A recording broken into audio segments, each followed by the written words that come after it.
Oh, hit the like. Come on, everybody. You can do it. Feels good.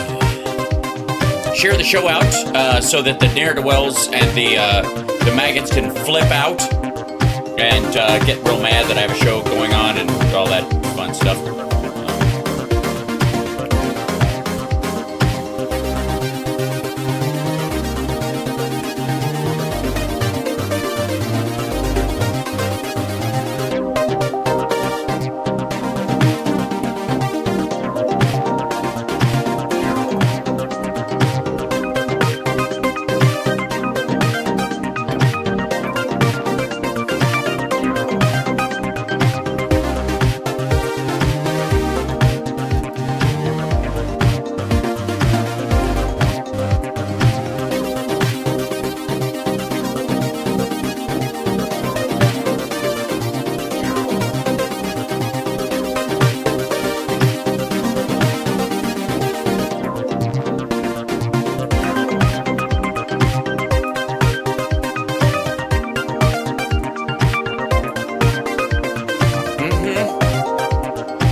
Does the camera work? It does. Okay, good. I can't find my camera software thing. It's like one of these hidden PC window things that I don't. What is PC? What is wrong with you? I'm becoming one of those anti-PC warriors, but they mean politically correct, and I mean personal computer. Hi, everybody. Welcome to the show. Hello, chat room. You lovely, lovely folks. Share the show out, hit the like right away because that helps propel us out into the interwebs and let everybody know that we're here. Hi, Instagram people. You don't show up in my, hey, you got a lot of viewers numbers, but you do except on that site. You don't crisscross over. But I need you, and I got to have you. And thank you for being here. Facebook folks, if you want to help the show, there's stars, and you can also just give me an angry emoji. That's right. I have a theory also that exclamation points in whatever you're writing help as well. Don't overdo it, but I know it will. I'm just letting you know. It's definitely part and parcel to the psychological manipulation of the overall algorithm as opposed to Aldo Nova. Biden has COVID? Oh. For real? Or they're just saying that? Or are we relating something else? Hopefully he's well. Don't wish it on anybody. Oh, he has a cold. Okay. Let's see. There are songs like that. Yes, that's true. Hi, Ali Osher. It was very nice to see you in person. Just saying. Hello. Lots going on today. No way I'm going to be able to, cover all of it. It's just no way. There's no way I'm going to be able to cover it. So I'm just going to needle drop on some stuff, and I will bug out if I feel like it, because I feel like there's going to be a lot of, hit and miss, because the Republicans, by and large, don't know how to feel right now. I think that's the funniest part, is they're all shockingly confused about what they should be for and what they should be against. They're both for and against Project 2025. They're both for and against J.D. Vance. They're both for and against other Republicans, even when I guess they are trying to wound/harm the former president. Oh, he does? He for real has it? Okay. Well, we wish him well. He's obviously got the best healthcare money could buy, so he'll be just fine. All's well. And also, well, we'll talk about this in a minute. My favorite thing, well, let's just jump straight into it. Ladies and gentlemen, the most miserable man on the internet, Greg Kelly. Now, I don't know if it looks like you. He looks puffy to me. It looks to me like Greg's lost some sleep since Saturday. And I got to say, Greg is a mess. I'm just letting you know. Greg is always a mess. And so it's hard to tell if it's gotten worse. But we all knew that he was going to take, I think he was going to take the attempt on Trump's life harder than the kids did. Yeah? Has he been crying? I don't know. But is he still doing it? Maybe. He may weep during this. It'd be a rare show of emotion. There's also, I have to say, a lot of Don and Eric. Lots of them. That's neither. And then there's Pat Gray, who, again, these are J.D. Vance's political positions. Do you like Trump's VP pick? Now, this could be a leading question, or they genuinely don't know.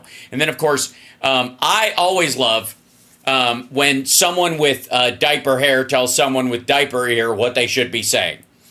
Trump needs to say this, in all caps, this, gotta say this, in his RNC speech after assassination attempt. Very exciting. Just crazy. Yeah, right? This. And then, of course, I think that's Eric and Drag. I'm not sure. Laura Trump, nothing, this is from her speech, nothing prepares you to watch in real time someone try to kill a person you love. Really? I can't imagine you'd be caught off guard by that at all. What? Nothing prepares you for that. And yet, I'm still smiling a day later. Okay. And then, of course, there's a live gathering of Don Jr., who is talking to Peter Navarro, who is fresh from the Huskow, and looks chipper. He definitely has not been getting a lot of sun. So I don't know what their conversation's about, but we'll jump into it at some point. But first, ladies and gentlemen, if I may, is this the one? Let's go to friendly farts first. This is the Young Turks. The DNC gets caught trying to force through Biden's nomination. Okay, he got 14 million votes. He got the nomination. They're not going to redress those votes. And if they went back and had a whole new vote, he would still win the nomination. But apparently they're still denying Bernie the nomination. This is going to be good. So we'll start in with this crowd for a moment, because I'm dying to hear this. Let's hear it. In theory, it's a winnable race for Biden. Why are you not playing on this thing, you silly thing? But the question... You guys are hearing it. I'm not. What in the ever-loving shit?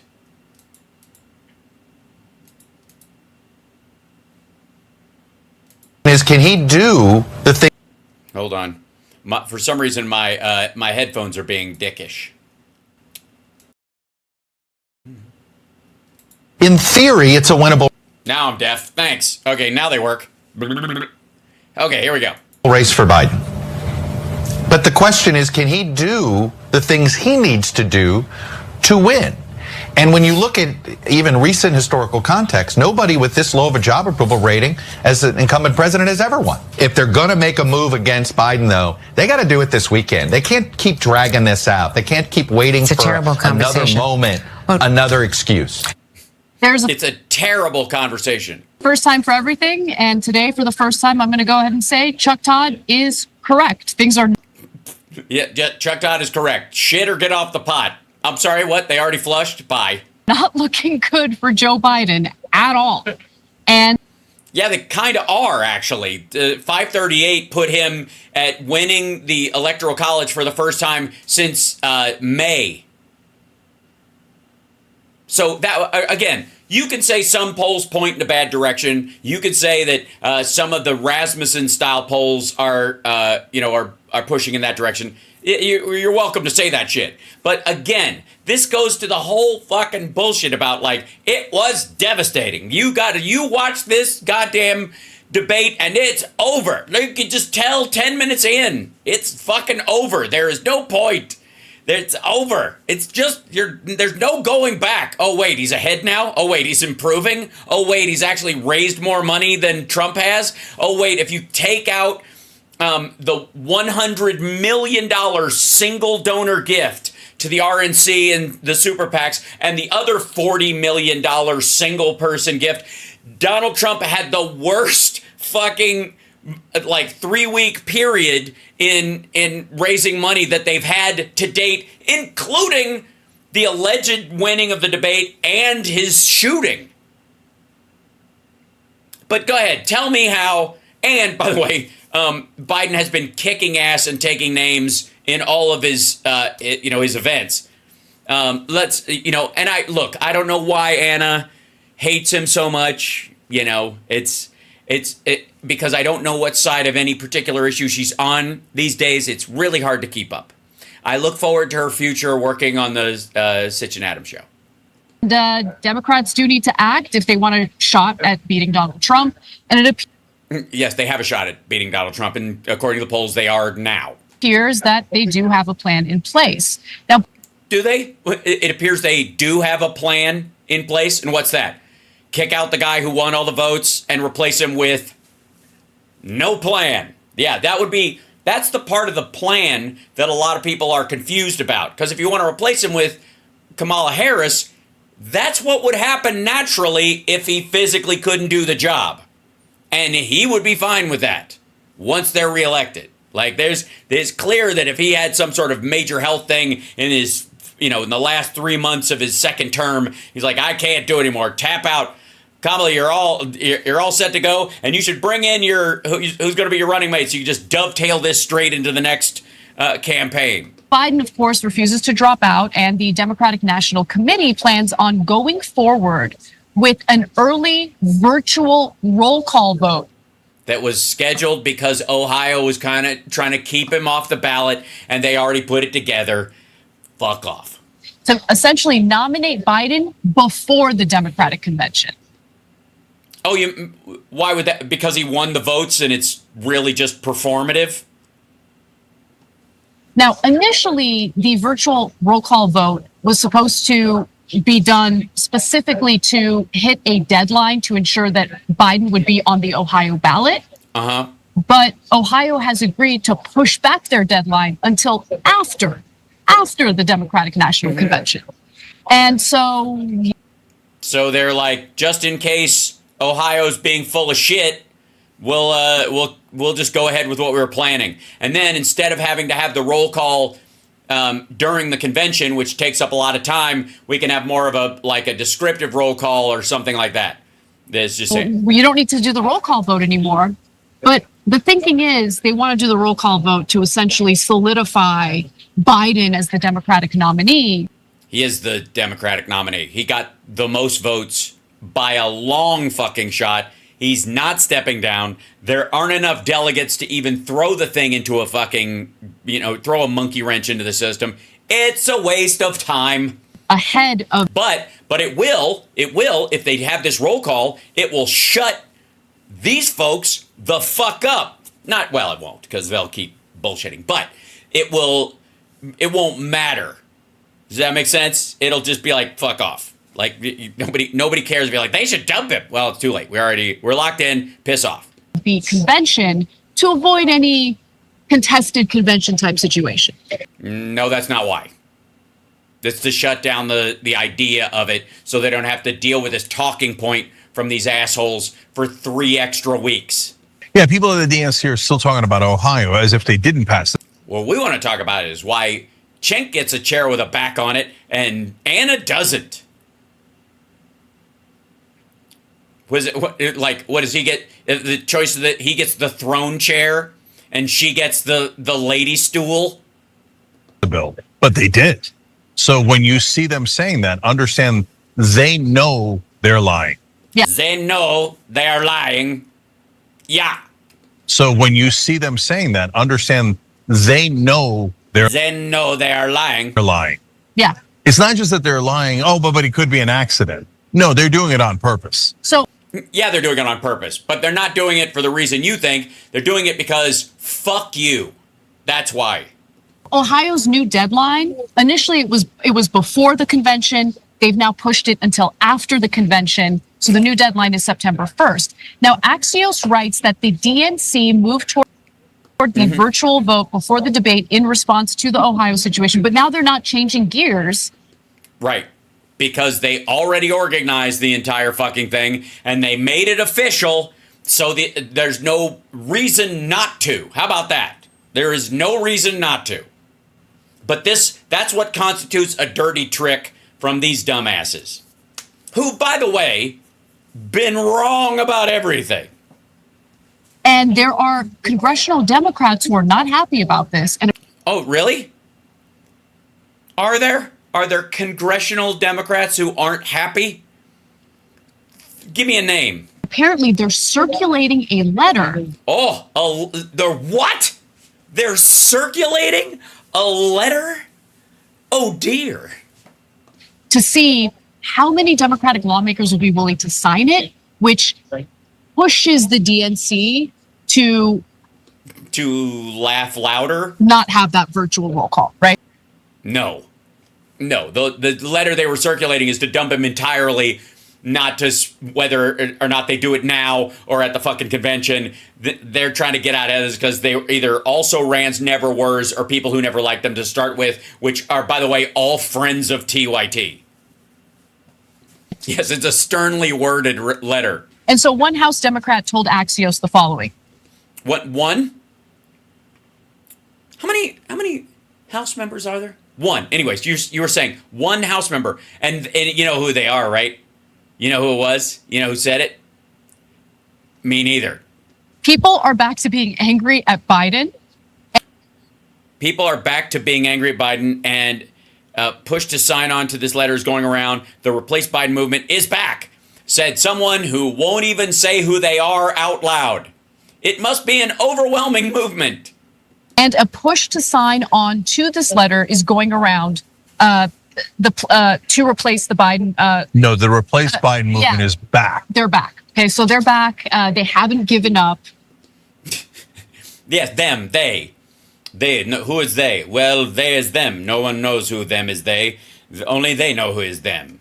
Which is good to hear because It is. It's good to hear that they are finally, the thing is that they're being bold and forceful, and they're putting their political neck on the line. They're just saying, hey, I don't care how you think of me. I don't care if it upsets some of my constituents. This has got to be done. Don't put my name on this article or I will never give you one of my inside scoops again. I was under the impression that they had given up, especially after the, horrific assassination attempt on Donald Trump. I thought they were just going to.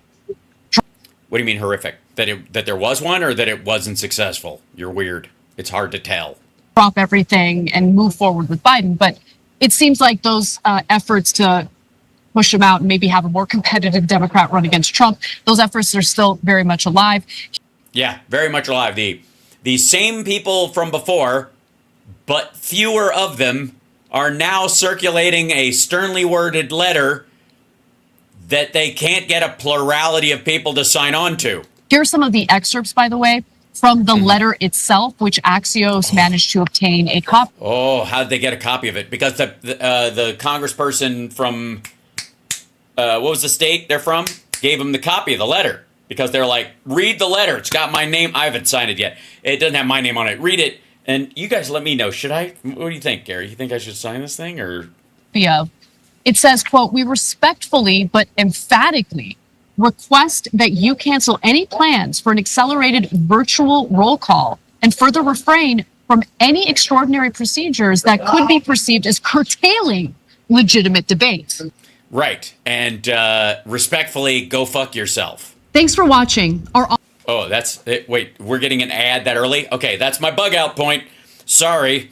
Ladies and gentlemen, the Young Turks, wanting you to know that there are dirty tricks happening behind the scenes that aren't the DNC not, that's the dirty trick isn't that the RNC is respecting the will of the voters who gave their vote to Joe Biden and then didn't wet their pants after the debate, especially because they watched my coverage of it and went, oh, it's not nearly as bad as I thought it was. Even when he had an illness, he was kicking ass and telling the truth. But besides that, it was actually the dirty trick that's going on, and thank you, TYT, for pointing this out, is the asshole nameless Democrats who are floating around a sternly worded letter about debate that they won't put their fucking names on as they're passing it around.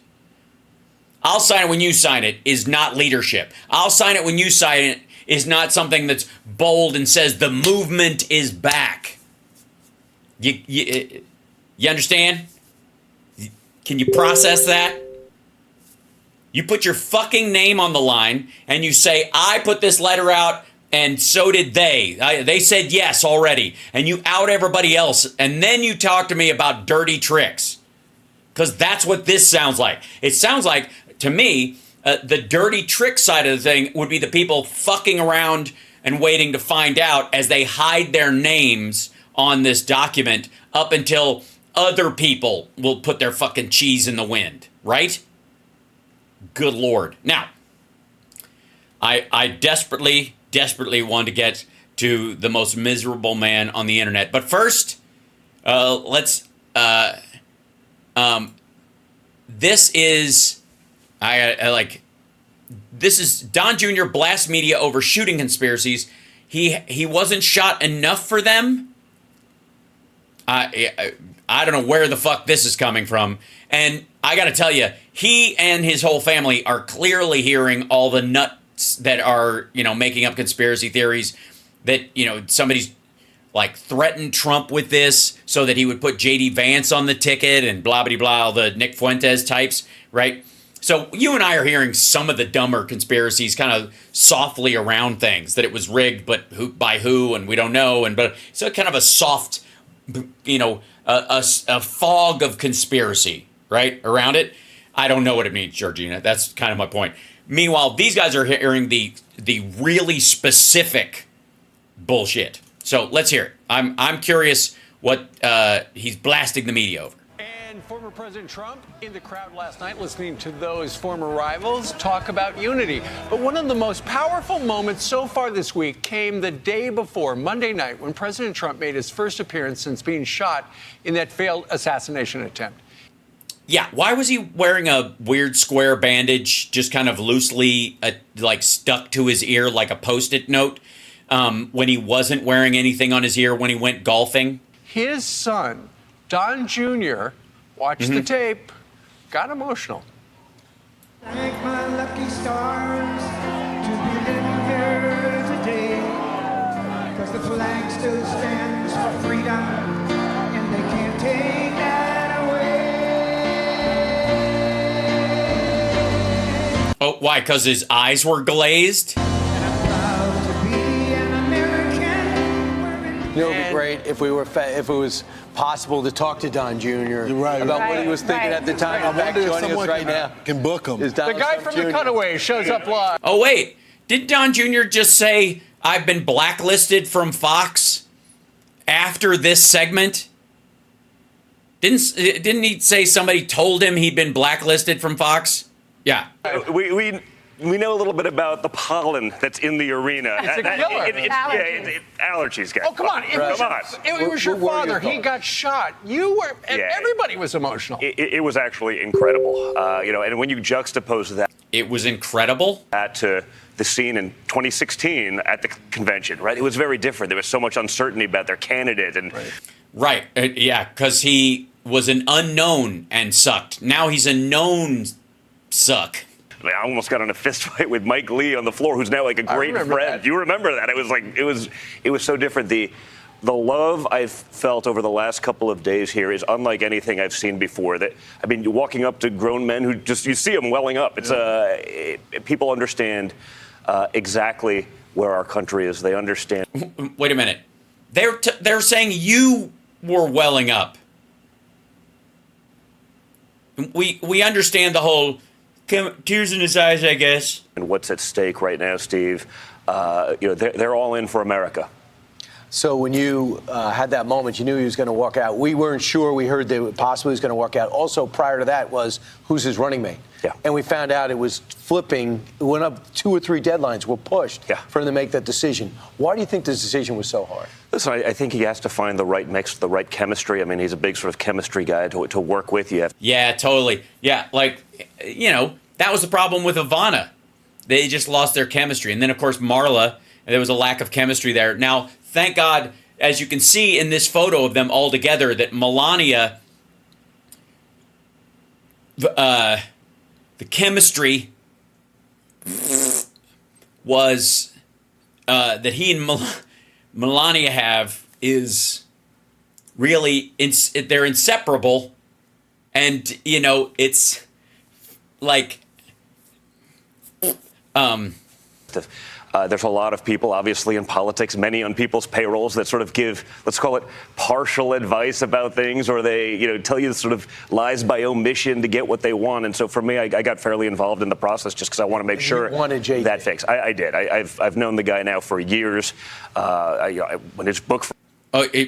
So you knew him before he was saying your dad was America's Hitler, and you stayed friends with him during that. Okay, so. Clearly, where did he hear that? From you? First came out, I thought it was such an incredible American story. I was like, that guy's got to run for politics. Turns out, you know, he's got to run for politics. That's how we talk about it. That's how when words are used to discuss, we say run for politics. That's how you got to run for politics, people. Or office. Years later, he does. Young, intelligent, vibrant guy who also did it in the business. He is a vibrant guy as well. Yeah, that's just, I don't have to tell you guys that. He does. Young, intelligent, vibrant guy who also did it. Yeah, he's a young, intelligent, vibrant guy. It's so nice to know that the best words are you know, hereditary. Yeah. In the business world, just the perfect pick. And he just, there is a chemistry with my father that I think is perfect. Don, your dad has been... It's perfect chemistry. He said it, count it. There's not going to, perfect chemistry. This is what he's been looking for. There will be no problems. There won't be any areas where they'll be off message or he'll get out over his skis and say something that Trump doesn't want to. That's not going to happen. They have perfect chemistry. You can tell. Look at the perfect chemistry.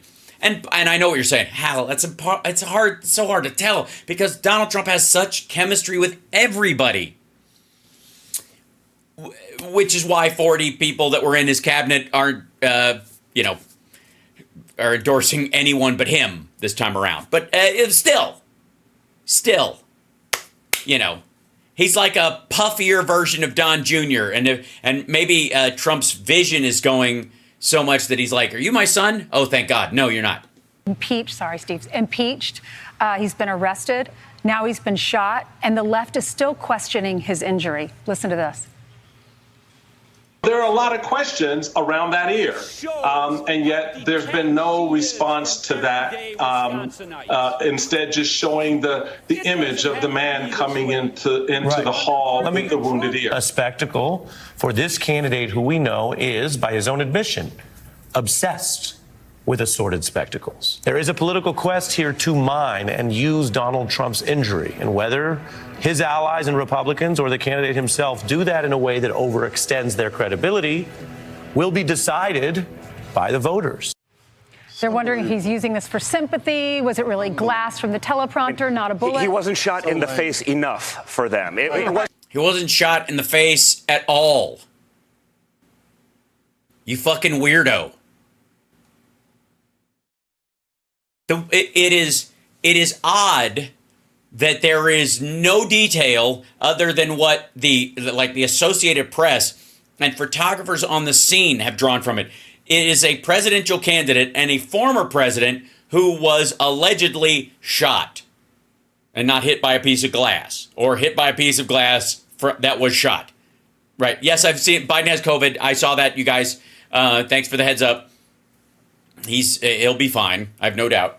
I'm sure he tested positive for it. He sounded great at the NAACP thing, so it doesn't seem like he came, he was, shaking it off or something. But either way, God knows he may have it fluctuating. He's had it for a little while. That's a possibility too. COVID's funky that way. That said, yeah, Trump was not shot in the face at all. And I don't know why. And this is what Michael Steele was talking about.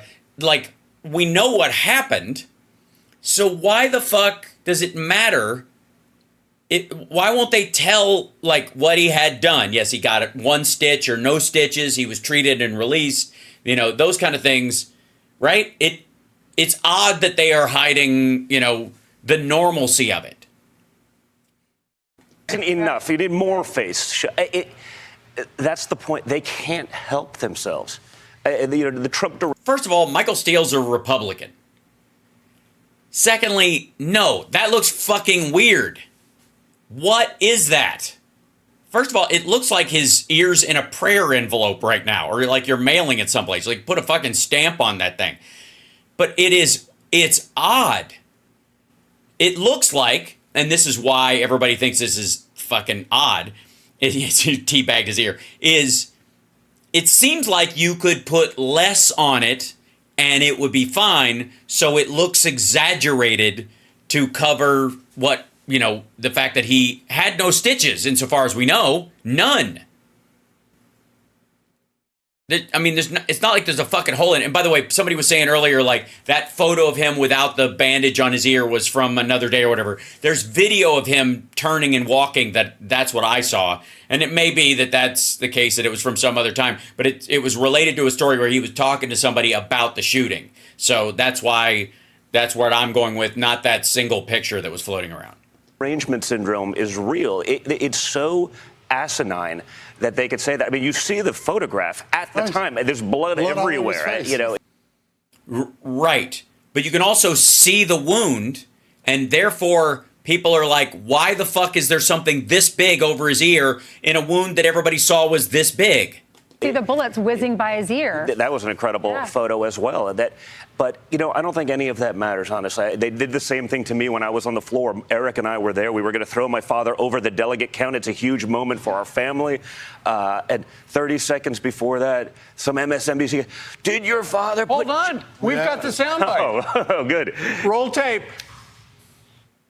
I think he did spend a lot of time changing up the message of what it's been. He's been under constant attack, but it's a different time in America. A lot's happened in 48 hours. Don, what is that change going to look like, Don? What practically, your father as president, I think you would even say, was a divisive figure. What's it going to look like in the second term? I don't think he was a divisive figure at all. I think the media created divisiveness around him. They lied about Russia collusion. They said he was a traitor. As you were saying. Yeah, that wasn't the part. The part when he came out here and he said this to you. He said, oh, will there be another child separation policy? You separated 8,000 before. Yeah. And, well, he started talking about cages. And I'm like, this 30 seconds before this, 48 hours after my father was shot. I go, you mean the Obama cages? Right. And he goes, that wasn't true. I go, but it is true. It's 100% true. He's been fact-checked since. And I just said, you know what? Honestly, you're a clown. Yeah, just go away. Okay, so was that Jacob Soboroff? So Soboroff knows more about that issue than almost anyone on the news. Like, he's been to the border more times than anybody in the Trump administration, much less the family around him. So he knows exactly what you're talking about. And by the way, the permanent separation or the disappearance of kids that happened under the Trump presidency was the factor in this forced separation, this unnecessary separation. There were periods where you separated folks, but the kids didn't go to the cages, and they separated people by chain link fence in these facilities. But that's not the same thing as caging them. And the other thing, too, is that they did this with people until they could prove that they were either a family member or they had some either DNA, or they had proof that they were with that child and that child was theirs, or they had custody over that child, which you kind of have to do if you give a shit about I guess child trafficking, right? That would be the point. That's where the root of the separation came from. Stephen Miller took it and used it as a tool to threaten immigrants and say, if you come in here, we're just going to take your kids, even if you do have proof. Why am I even wasting my time? Because 48 hours ago, my father was shot in the head, and they can't stop. No, he was clipped in the ear. He was shot at. Simmer the fuck down. right? This is the same as what they did with Russia. Even when they knew it was wrong. It's not wrong. Again, he was not exonerated. The report did not say no collusion. Fuck off. They kept going it. It was impeachment 1. It was impeachment 2. Democrats. Excuse me. No, those aren't chained together. You don't get to go impeachment hoax number 1, impeachment hoax number 2. Okay, impeachment number 1 was about Russia specifically. The second impeachment was about January 6th. Like, for real. That wasn't that actually happened. Just as bad. All of it really happened, but specifically, that didn't come about just kind of randomly. They're out there. They're trying to bankrupt our family. They're trying to take away my father's businesses. When that doesn't work, they try to throw him in jail. And of course, when someone spends years calling you Hitler and a fascist and a this, and by the way, not just my father, half of the country.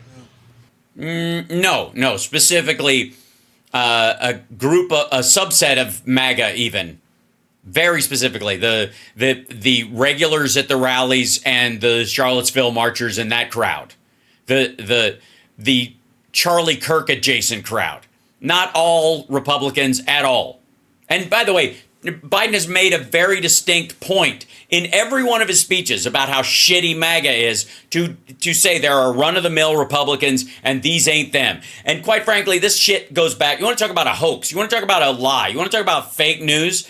Let's talk about the basket of deplorables conversation that Hillary Clinton was saying, which was that there are some of Donald Trump's followers, some of them you can put in you're not going to change them. You can put them in the basket of deplorables, but the rest of them you can reach through policy outreach and that kind of stuff. That was the point she was making. She was literally making a point, a not all point.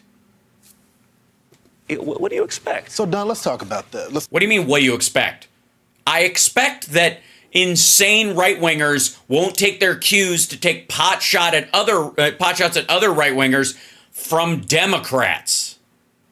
Talk about the assassination attempt. I told Eric, he's normally the chill one. Normally, you're the one that's going. And when I saw Eric upset, then I knew that we had reached rock bottom. I'm the fire breather You're normally. the fire breather.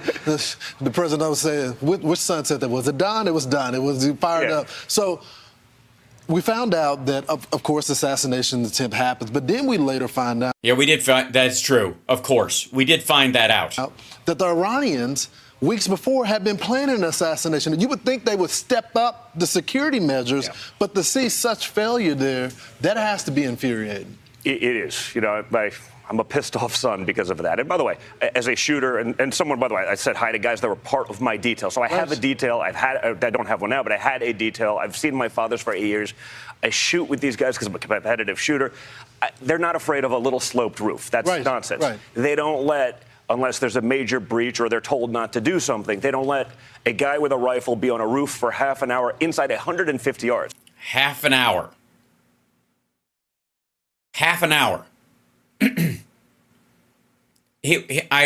I'm fairly certain it was 3 minutes. I'm dead serious. I'm pretty sure it was 3 minutes was the time he was up there. People were starting to see him. He was crawling up. Yeah, it was 3 minutes. And this goes to, it is hereditary. The Trump methodology specifically is to multiply everything by 10. So if it was 3 minutes, it was a half an hour, 30 minutes. It's like an illness they have. It's like you have to translate. It's like a Monty Python sketch. Like for people who aren't shooters, 150 yards is like a 6-inch putt, right? It's almost impossible to miss. That's why I say this is divine intervention, right? No, it isn't. If it was divine intervention, nobody else would have been killed. There's no way. It's almost impossible to miss that. No, it isn't. And, especially if you just had a cop come up on the roof and you pointed your gun at him and you're like, fuck, I'm out of time. And you try to steady yourself and you're like, screw it. And you start opening fire and the guy's pointed in this direction because you were looking right at his face and you hesitate because you're not a shooter normally and you don't have a history of murdering other people. Yeah. So, no, I am upset because that's true. I don't think this threat was tied to Iran. By the way, I think an Iran threat may be like one of the greatest endorsements in the history of politics, right? Yeah. If Iran hates you, like if our biggest enemies hate you. Yeah, Iran wants to kill every American president. It's probably a good thing, Sure. right? It's like, but what are you saying, Don? Yeah, but they want to kill him because he extrajudicially murdered Soleimani. The fact, why was he left up there? If everything you said is true and the slope of a 30 minutes. roof is Don't say 30. Look, that's, oh my God. Ladies and gentlemen, congratulations. It's we almost feel like we should have a gender reveal. You just seen a live birth of an idiotic lie. This motherfucker said that the guy that was on that roof for 3 minutes was up there a half an hour, and this dumbass over here repeated it. And he's gonna keep repeating it. Somebody's gonna probably, like, yeah. He was in the area. He wasn't on the roof. The 30-minute thing is being reported today. There is new video that he was sitting on the roof for a half an hour. I don't think so. It's I gotta say, like, he was up there after they shot him for a half an hour. is not a big deal. And they had this guy on the side 30 minutes prior, and they had people saying while your dad was talking, look up on the roof, that guy's got a gun. Okay, yes, that's why they're mixing the two. They had seen him a half hour earlier walking around. They were looking for him before. He wasn't on the fucking roof for a half an hour. What do you think? It just a major breach. And again, I don't want to be the guy doing conspiratorial. I'm sure plenty of people will. And I think, honestly, all of those questions are fair game because it is so ridiculous. It is so flagrant. And this is not, someone who's an armchair expert who's like, I've had a detail. I know these guys. I've shot with a lot of these guys. Right. Maybe, just maybe you shouldn't be. Maybe it shouldn't be that you're buddy-buddy with your detail because they shouldn't be looking at you. They should be looking out. They should be looking away from you, you dumb motherfucker. Again, if I told my friends in the Secret Service, like, hey, I heard you're afraid of a 4-degree sloped roof, they'd laugh you off the couch. So you mentioned a moment ago, divine intervention saved your father. A lot of people at the convention feel the same way, that it was by the grace of God that he is alive today. Yeah, but that's also true of his advanced syphilis, and there, but for the grace of God, goes him with a heart attack from the amount of speed he does. How has it changed him? Because we heard... Yeah, please, let's find out. How has it changed him? In that interview he gave with the New York Post, that he... By the way, you're watching Hal Sparks Megaworldwide. Like, subscribe, give a thumbs up, support the show, share it out, let people know we're here. He was going to give a different speech, ripped it up. He did. And now it's all about unity. It's all about bringing the country together. Isn't it? And he seems like a different guy. Yeah, he totally does. Yeah, he seems tired. Listen, I think getting shot probably changes a lot. It's very in sobering. terms of your mindset. I mean, probably. He's your dad. Did it or didn't it? He's your dad. For fuck's sake, have you had more than a cursory bullshit conversation about it with him? I worked with him on Friday for like 4 hours, actually, on his speech the day before it happened. So it was like there was a lot of time, effort, and energy put into it then and before, and he's So what? The big change is they tore up the speech you worked on, and somebody else is writing a new one, and you're no good in that. What's Ivanka writing the new one? Starting from scratch, and it's interesting. You talk to him about it. It was that first call I had with him was sort of amazing. It took 90 minutes for me to even know. It was Saturday evening. My daughter, on the rare occasion, a teenage daughter, was like, "Hey, can we go fishing?" I was like, "Sure." Like I was out fishing with my daughter, and I get the call, and your father's been shot. I was like, "And?" Yeah. Well, we don't know anything else. I'm trying then to get through, and I'm rushing in, trying to get all of my kids. Kim called me, but we didn't have any other information, and so. Oh, fuck you. Bullshit. Yeah, the dude was on the roof for a half an hour getting his shot lined up in a 6-foot putt or a 6-inch putt that nobody could fucking miss. And you were fishing for 90 minutes and she was able to call you, but your phone didn't work to go, wait a second, what? It was all over the place. It was all over, and again, this asshole isn't on social media constantly. It was everywhere. It was an hour and a half before I even knew if he was alive or not. No. Bullshit. Bullshit. This is nonsense. What are you talking about? No one knew anything. Obviously, I guess they shut down all the cell service or whatever, so I couldn't get a hold of anyone. And then, I finally, You didn't have to get a hold of anyone, you dumb motherfucker. It was live. I had time to even look at the pictures and see these things going on before I even spoke to him. I just saw that picture of him coming out of that scrum defiant, and I was like, I got on the phone. The first thing I said to him, it wasn't exactly eloquent, but I just said, you're the biggest badass I've ever seen. I've always been proud of him, but that moment I was like, because everyone's a tough guy these days on the internet or behind a keyboard or, when you actually get shot at and you come out at, that's a 1%er in terms of resolve. What are you talking? He's not. He's surrounded by people who will take a bullet for him. He's completely surrounded by them. He has heard them say, shooter is down. He's an egomaniac. He endangered their lives and his because he thought the threat had passed. And he wasn't really injured. You think he would have stuck his fucking fist in the air if it had gone into his cheek? If it was and again, I don't wish this on anybody, but the fucking fact that it nicked the corner of his ear and it was it sounded like the world's biggest mosquito is why he was like, fuck you, world's biggest mosquito. Meanwhile, if there was another shooter, if you're shooting at his chest right here, you know who's going to catch it? Her. The woman that all of his followers were castigating and saying embarrassingly sexist things about. The woman who was covering most of him with her body. They're like, look at this weak bitch that, why does he even have chicks that are that size on his detail? In terms of guts. And so that was amazing and then sort of opened up the door for some other levity. And that's when it was like, the adrenaline dump after that was pretty crazy. That was an emotional roller coaster. I know my daughter, we had to talk to her about it because we knew she'd hear about it and we wanted her to hear it from us. She had so many questions. How did your children react to it? Because this is not the president, this is their grandfather. And how did Barron? I heard Barron had a hard time. Yeah, he had a hard time with it. He's fine, but he had a hard time with it. And it was interesting. I'm trying to explain to my 10-year-old daughter, what's going on. My 17-year-old was with me. My other kids, it's all different. So you almost have to approach them all differently with their personalities. And they were just they couldn't believe it. The older ones get it a little bit more. They understand a little bit more about the political arena and sort of the world in which we live. The younger ones. Why would they understand more about some Republican shooting at their dad or at their grandfather? What are you talking about?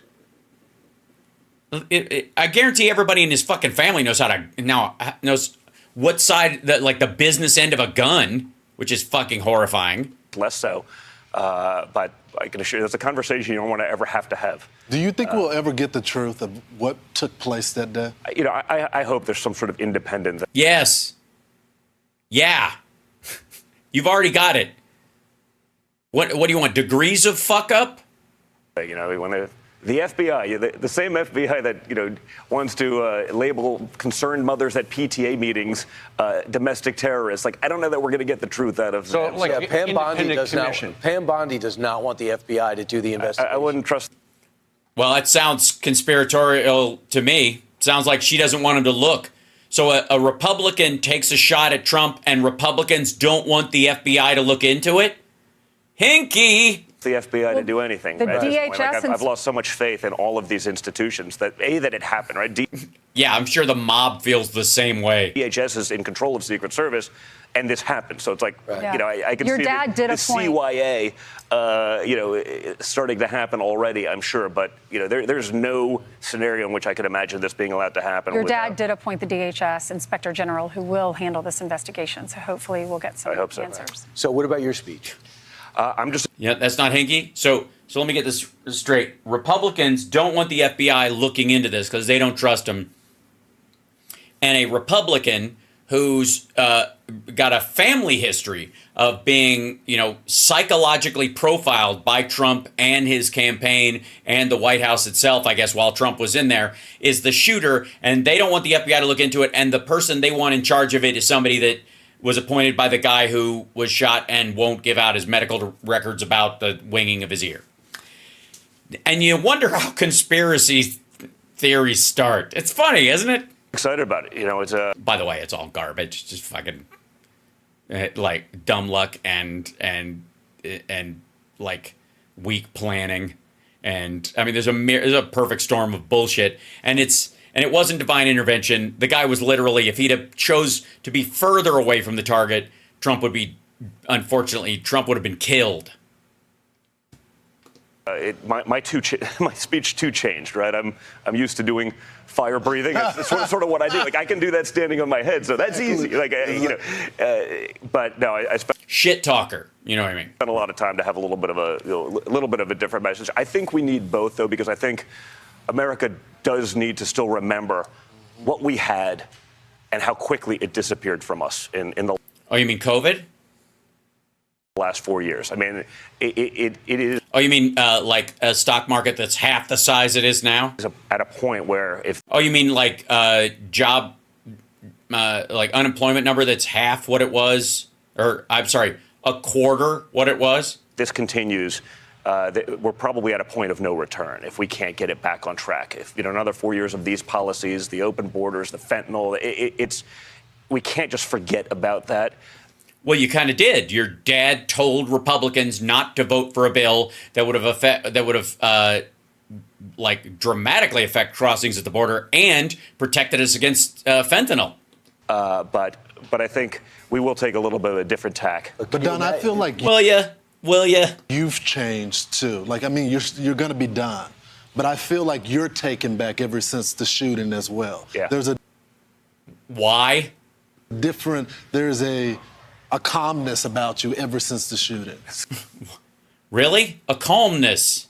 Said no one ever. You're right, exactly. Now, listen, I think you're 100% right. It is, like I said, I thought that was divine intervention. I watched that. I understand how these things work. I understand shooting. I'm just like, that was almost an impossible shot to miss, right? When you think about it, inside of that range.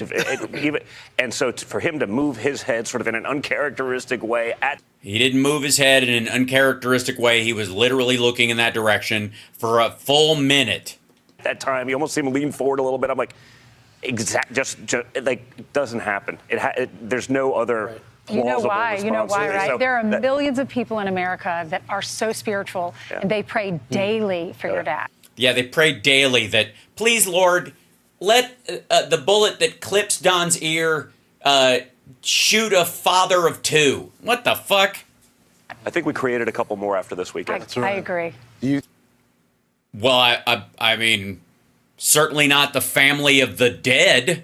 I think the goal could be, instead of 35 states, instead of a win, instead of 35 states, do you think no about the possibility of a mandate of 45 for a no Reagan-like win? Is that something you guys talk about? Honestly, I don't, because you've seen the internal numbers. I don't think anything changes, right? We have to fight every day till the end, because he knows they're losing. Every vote, every ballot. Because they know that there's more Democrats registered in the country than there are Republicans. And even if we lose a percentage, we're still ahead. There's, people are, it's over now. I go, nothing is over. Nothing is over. We have to stay engaged. I don't think there's any level the other side won't go to. I mean, the same people who've been telling us Joe Biden. As far as voting? Incredibly competent, and he's the greatest Joe Biden we've ever seen. Actually, I'm like really, like I don't see that ever. But and again, for me, I would love for him to have been successful because he has been. Look at your 401k. Look at your investments. You fucking liar. It's our country. Our lives were a lot easier before we were trying to get sued into oblivion and jailed, and they tried to jail me, and it never ends. And then you have this last weekend. So I'd love to see that successful because I have 5 young children. I want them to grow up in an America that we know and recognize. Oh, you mean as fourth generation rich kids? but that hasn't happened. So it hasn't. Sorry, you're wearing at least a $900 suit. Are you shopping off the fucking rack these days? Your children have $500 suits. I think we have no choice but to be out there trying to fix the things that are so broken. Right. Yeah, like what? Like what? I mean, we tried to fix the border, and your dad told people to vote against it. My father's one of the few badasses after that can go in there and actually fix those. You're going to be in the big room. Oh God, lazy. That's the end of that one. Now I got to go back. We got to check out Greg. I mean, hit that like, by the way. Share the show. Here we go. I got to see how Greg is handling this. It's not going to be pretty. I watched most of the convention. I thought it was pretty awesome. And I still can't get my mind, though, off of what happened in Pennsylvania and that shooting. Really? Surprising. We'll have more on everything, okay? And when he says moron, he means it. Some great speeches, and we heard from some superstars. I mean, how many future presidents, let's take a look, could be in this mix, right? Oh, yeah. Lots of them. Ted Nugent, Amber Rose. I think we have some video of, well, Rick Scott. Just about everybody, right? Yeah, you got video of everybody. I haven't bothered to watch it, neither of you. So nobody in the booth is talking to you. None of them are talking to you. Vivek Ramaswamy. No. Let's see. Yeah. Nikki. No. The person on the lower right. Yeah, the person on the lower right. Yeah, her. Her. I mean, who could forget her, Greg? Thank you for bringing it up. Thank you for pointing out the elephant in the room. You know, her is going to be amazing. You know, she's obviously one of, if not the big celebrity, but she's in the lower right. Let's see. Yeah. Nikki, the person on the lower right. Who's gone? You know, her. There were so many people. Yeah, so many people. There was the lady on the lower right and also the lady on the upper right, Rhonda. And they were great. They really were. They were. They were so great, weren't they? Whoever they were. Now, DeSantis, Tom Cotton. I really liked him. I really liked Tom Cotton. I really liked the other guy, lower left. Lower left is fabulous. I liked them all. I really did. Yeah, you really liked them. I mean, I'd love to pick out parts of, that are extra good, but I was like, I got it. I like, you know what I mean? Because I was like, I like them all. Asking me to pick, it's like asking Trump to pick a Bible verse. I love them all. You an Old Testament guy or a New Testament guy? I think both, really. It's just a fabulous book. It was interesting, though, to see some of Trump's former bitter rivals, right? I mean, Ron DeSantis. It was tough between Trump and Governor DeSantis, wasn't it? Yeah, but I think releasing a lot of the Epstein stuff that shows how close Trump was to him, even as recently as 2004, probably made DeSantis feel a lot better, And then Nikki Haley. Things were really intense between the governor of South Carolina and right, but she, like a bunch of other Republicans, feels like she has to say something or maggots are going to kill her. Trump. If you want, in the modern Republican Party, you either have to kowtow this last round, you have to kiss Trump's ass this last time, and then he's no longer an issue, and then you can go in and scoop up a bunch of his voters. But if you don't do it, they're going to, you'll never get that, 15-20% that's going to leave the voting block forever. But I am told that this is very special. It is. I was told that too. Who told you that? Someone special, I bet. And it doesn't always happen at the conventions. No, it doesn't always happen at the conventions, except it kind of always happens at the conventions. For fuck's sake, think of all the Bernie bro shit. Like both Biden and Clinton, Bernie Sanders came out and supported them. Like it happens all the time on the Democratic side. Maybe the point is that it very rarely happens on the Republican side, except it always has. That the nominee would be there watching all of this, right? Right, yeah, that is fucking weird. Right? He sat there for Nikki Haley's speech. He sat Sat there for Ron DeSantis' speech. He dozed off during big chunks of it. And that's great. And by the way, it is great. The bandage, every time I see it, it's just so crazy what happened. It is crazy. Every time you see the bandage, you know what I mean? It's like so, what's the word?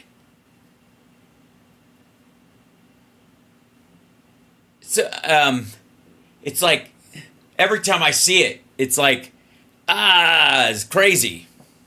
And it feels like a different world right now. Doesn't it? Yeah. It feels like the regular world I love, but with a weird little panty liner on it. A better world, but Yeah, better world. What do you mean a better... What the fuck? What? Wait a minute. A better world? What do you mean? The world is better because Trump got fucking winged? But a different one. Okay. All right, a couple things to do. Nikki Haley, she finally made it official. I'll start by making one thing perfectly clear. I was totally full of shit during my entire campaign. Donald Trump has my strong endorsement, period. Now please get those maggots out of my bushes. And a big smile actually helped, right? It does. It helps a lot. It helps hide the fact that she's scared for her life. It really did.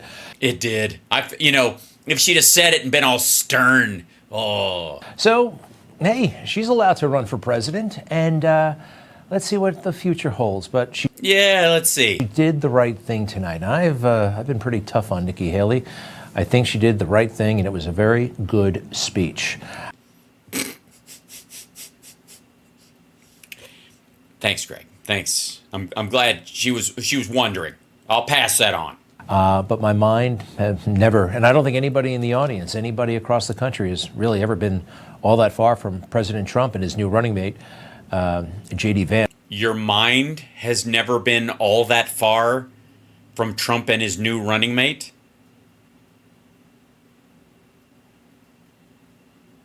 Don't you have a family? But how do you feed and wash yourself? President Trump and what he went through just on Saturday. And it seems like forever ago. And where he is now. You remember this moment, right? And this photo.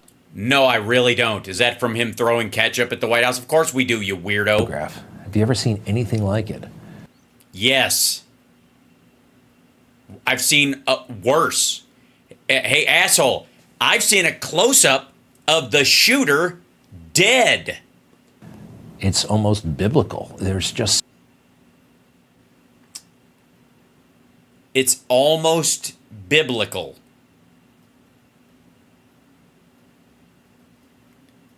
Let's just wrap our heads around that sentence for a second, shall we? It's almost biblical.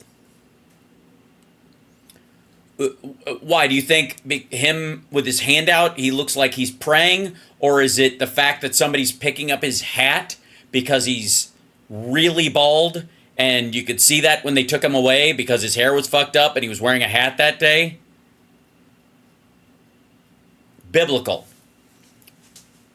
Why do you think that guy was basically Abraham and he was going to sacrifice Trump, and then at the last second he said psych, and then the guy said, oh, okay, well then I'll miss, but I got to shoot somebody else. Something, and then up on his feet, surrounded by Secret Service, and after the horror, and during the horror,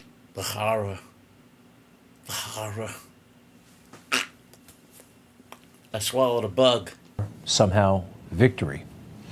Tonight, the candidates and the former candidates and, they talked about Corey, the firefighter who was killed, and I'm so glad they did. By all accounts, this guy was an amazing man, and he protected his wife and children in the band. Right. And you guys say that somehow the divine intervention pertains to Trump, but not him. Stand. And he was killed.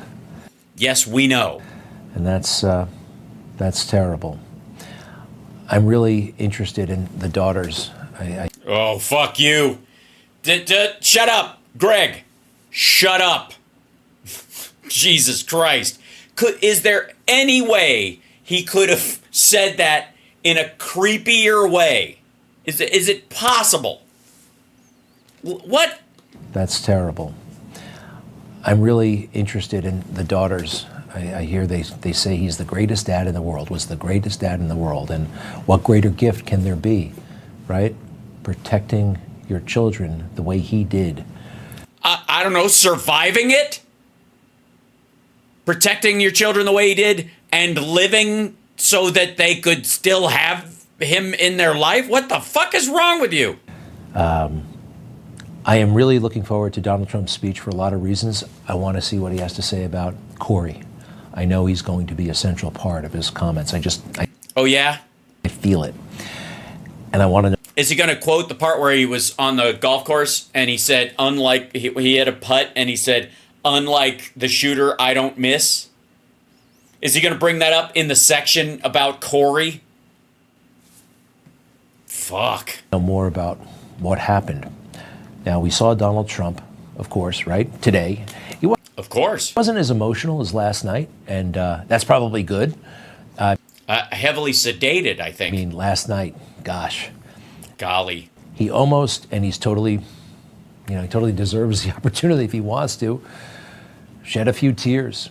He didn't, but I think he came close. And that was kind of... Well, you would know, Greg. You know, no one is closer to him in their mind than you are. Awesome. We're seeing a new dimension to this man that we have... Are we? Have been watching so closely for more than 9 years now. Well, no, you have been watching him closely for more than 9 years now. It's weird. All right. So. All right. Whew. More on the convention in a moment, but again, is him saying moron now a tick? But I do have to address the assassination attempt. You haven't? And what happened to Corey?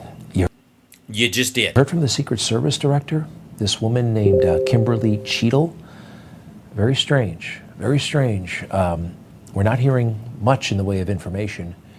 And yeah, there's a ongoing investigation. I'm sure she doesn't want to say the people around him fucked up. When we do get information from the Secret Service, it is totally baffling. Take a look. Should that roof have been secure, period? That building in particular has a sloped roof at its highest point. And so, there's a safety factor that would be considered there, that we wouldn't want to put somebody up on a sloped roof. And so, the decision was made to secure the building from inside. I feel like I'm being lied to. That's because you're stupid, Greg. You're not being lied to. They made that decision. They didn't think it was a threat.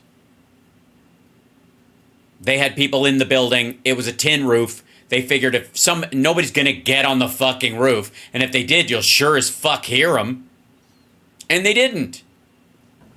I really feel like I'm being lied to. Look, you have more experience with this, Greg. Obviously, in all of your relationships, that's a constant. So if anybody understands what it's like to be lied to and have that feeling, it's you. The cover-up, the bureaucracy, the finger-pointing, they did it, not us. Safety first. Excuse me? The United States Secret Service, the people who take bullets, are worried about a roof? No, that's outside the perimeter.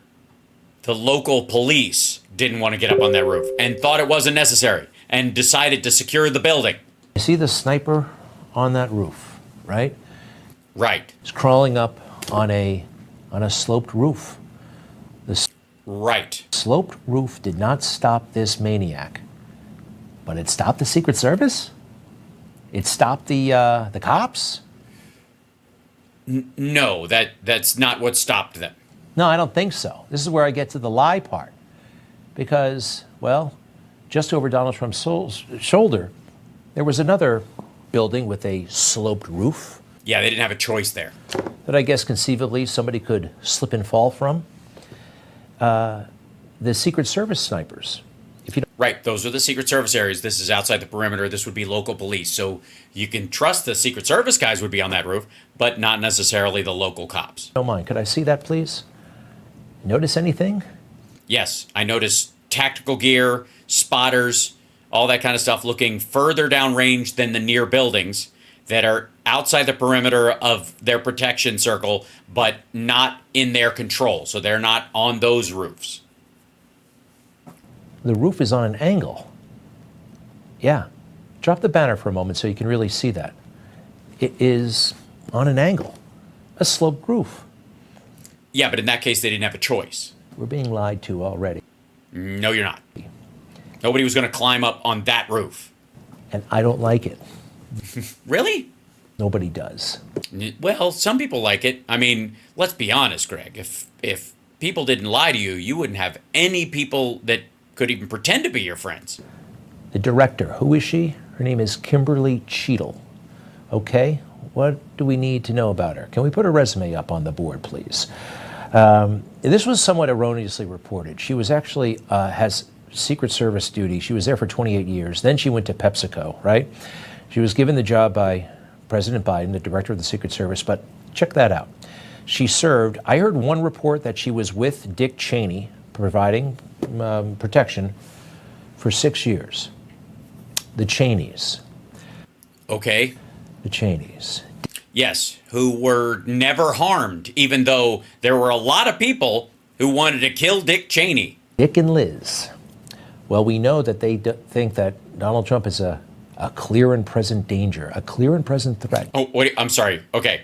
So it isn't that Biden appointed her that you're going to use as the jumping point for your conspiracy theory. It's that Dick Cheney and Liz Cheney, programmed her to make the people in Trump's circle drop their guard? To American democracy, right? Here's Dick in a cowboy hat making that point as he's desperately trying to get his daughter reelected to the House, which of course was a totally failing mission, but he tried. In our nation's 246-year history, there has never been an individual who is a greater threat to our republic than Donald Trump. Well, that's pretty intense. What about... Right. So, again, do you think they called it in? I would like to say, for the record, if you're going with this theory, then leave me the fuck out of it. I don't want to hear any shit about Democrats and our rhetoric about Donald Trump. If your current theory is that the Secret Service head decided to draw down protection, hoping some lunatic loner would take a shot at Trump because Dick Cheney told her to. The fuck? Liz Cheney, please. He cannot be the next president because if he is, all of the things that he attempted to do, but was stopped from doing by responsible people around him at the Department of Justice, at the White House counsel's office, all of those things he will do. There will be no guardrails. And everyone has been warned. After January 6th, after our investigation, it's why he's going to lose terribly this fall. After all of the evidence that we laid out about all of the steps in his multi-part plan to overturn the election, there can be no question that he will unravel the institutions of our democracy. I think Donald Trump is the single most dangerous threat we face. All right. That's totally over the top and not true. I think it's well within reason. But she is so committed to that. Well, she's seen the evidence, Greg. I have to talk about something else. Nah, you don't. There is an oath of office that lawmakers take, members of the military take, sometimes uniformed Secret Service members take. Sometimes? Millions of people take this oath. Mm-hmm. And it reads as follows. I'm not going to read through the whole thing. Yeah, don't. First of all, reading is very difficult for you. And secondly... You've heard it before. I do solemnly swear to preserve, blah, blah, blah, blah. But there's blah, blah, blah, that blah, part blah. in there. Yeah, blah, blah, blah, blah, blah. Skip to the end. Man and wife. Let's see here. All enemies, foreign and domestic. I will protect the Constitution from all enemies, foreign and domestic. I think it's pretty clear that Liz has convinced herself, and many other people have convinced themselves, that Donald Trump is a threat, right, to the Constitution, to the United States of America. I mean, they've said it out loud. It's no. Yeah. But there are threats you meet with violence, and there are threats you deal with at the ballot box. Mystery. Two more quick things here. She wrote a book that came out about a year ago. By the way, this is not how I thought this shit would go. But for the record, apparently, this is where Greg is planting his conspiratorial fucking flag. Greg has decided that this was a plot to kill Trump by the Cheneys via the Secret Service. And to that, I would say, in all deference to Joe Biden, number one, that's fucking lunacy. And number two, and I think maybe even more importantly, what the fuck does that have to do with Democrats? Again, I say, if this is what you believe, leave me the fuck out of it. And you should spend the rest of your broadcast career going after your fellow Republicans who you believe are out to kill anyone who might have a chance of doing whatever conservative people want. Fuck does that have to do with me? Cheney, oath and honor. All right. Now, remember the oath. We just talked about the oath. Well, you went blah, blah, blah, blah, blah, but sure. And she, in that book, talks about how close she is to the Secret Service. And that's fine. You can be close to the Secret Service, but a few other things going on. And she does know the Secret Service well. For more than 7 years, while my dad was vice president, I was a Secret Service protectee. The brave, patriotic, and professional men and women of the Secret Service had kept my family and me safe. Oh, here comes the big sentence. I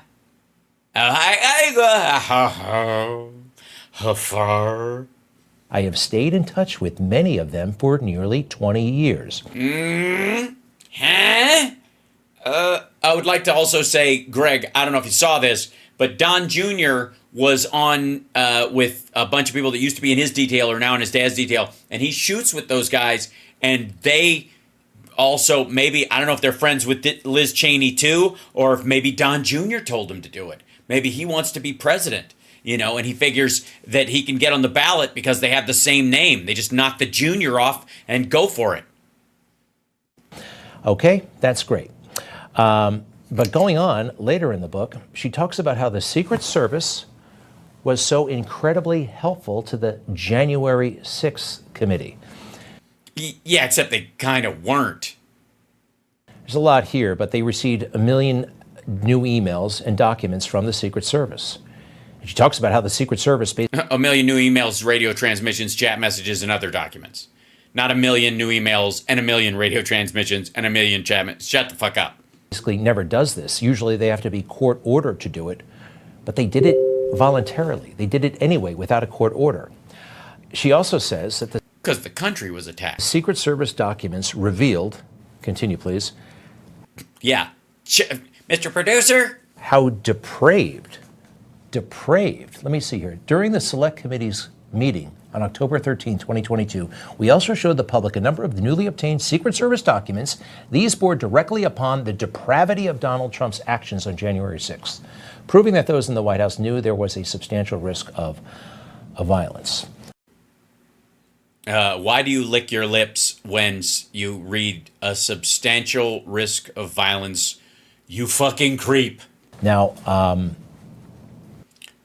please think this through. January 6th is a fraud, right? No, not right. You're a weirdo. It's a total farce. We've seen the cops let people in. No, you've seen the cops divert a crowd that they were overwhelmed by down hallways that had been secured that led them back out to the other parking lot. Saw what they did to Ashley Babbitt. What did they do? What'd they do? What did they do, Greg? Because I saw Ashley Babbitt as another dude bashed his way through a barricaded door that was guarded by an armed guard, punched the dude in the fucking face so she could be first through. She also had a knife in her bag. So she was armed. She was planning on doing harm to whoever she came into contact with. Once she made it past this point, she died an asshole. They didn't even ask the right questions. Oh, no? What was the right question? Did she leave you a love note, you weirdo? Didn't ask the questions. They were not interested in the answers, so they didn't ask all the key questions. What were the key questions, Greg? Did she, if she liked you, she checked this box? I think that Liz Cheney, given her comments over the past and her close association with the Secret Service, and we know there are heroes in the Secret Service. Yeah, just apparently none of them work on Trump's detail. Is that what you're saying? Because they're all bought and paid for by Dick and Liz Cheney? I gotta say, ladies and gentlemen, I'm very surprised by this tack on Greg's part. I'm not shocked that he's more upset than most people even about this, even close members of Trump's family, if the word close can even be used to describe them. But I am shocked at sort of the idiotic take. I gotta say, it's fucking weirdly, impressively stupid. It's just kind of, it's like dumb on a whole new level, Greg. The fuck? But any organization ever in the history of the world has had corrupt people in it. I think I'm looking at two of them right there in that picture. Neither of these people are in the Secret Service. What are you talking about? All right, that's it. That's the end of the clip. And by the way, I'd like to remind everybody, I don't pull these clips from the show and just slice them out of a chunk of the show and go, I think this is the point where he makes an asshole out of himself in the midst of a show that was otherwise not a problem. These are clips they cut from their show and put out. Good Lord. And by the way, hi chat room. So JD Vance is supposedly going to talk at the convention. Let's see if they have live convention stuff. Live magazine.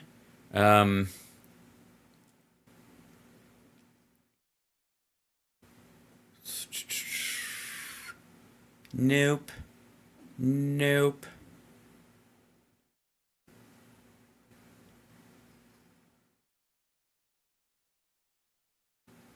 Yeah, I don't see it in the local police report person. Right, yeah. Oh, okay, so the half-hour thing, by the way, is the cops saw the dude in their rangefinder walking around with a gun. Oh, shut up. Shut up. Hold on.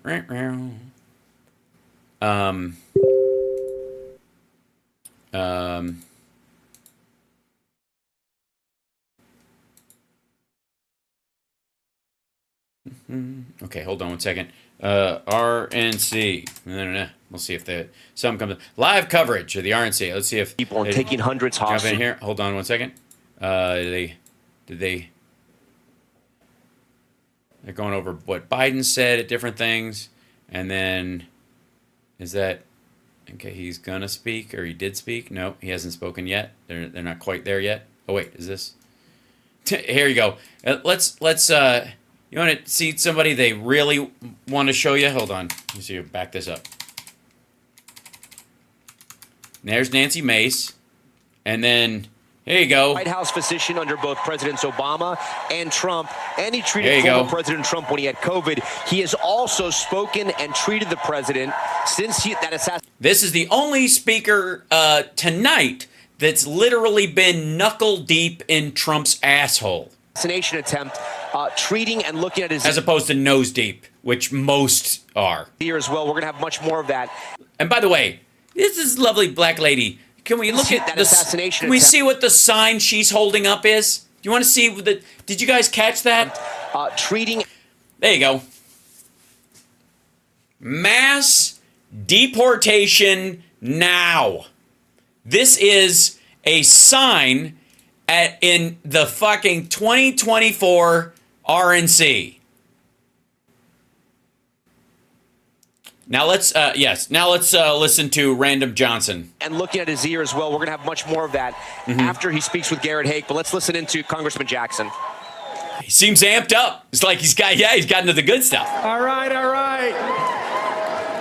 Good evening. All right, maybe it's edibles. Everybody. All right, all right, all right. Good evening, and good evening to my delegation from Texas.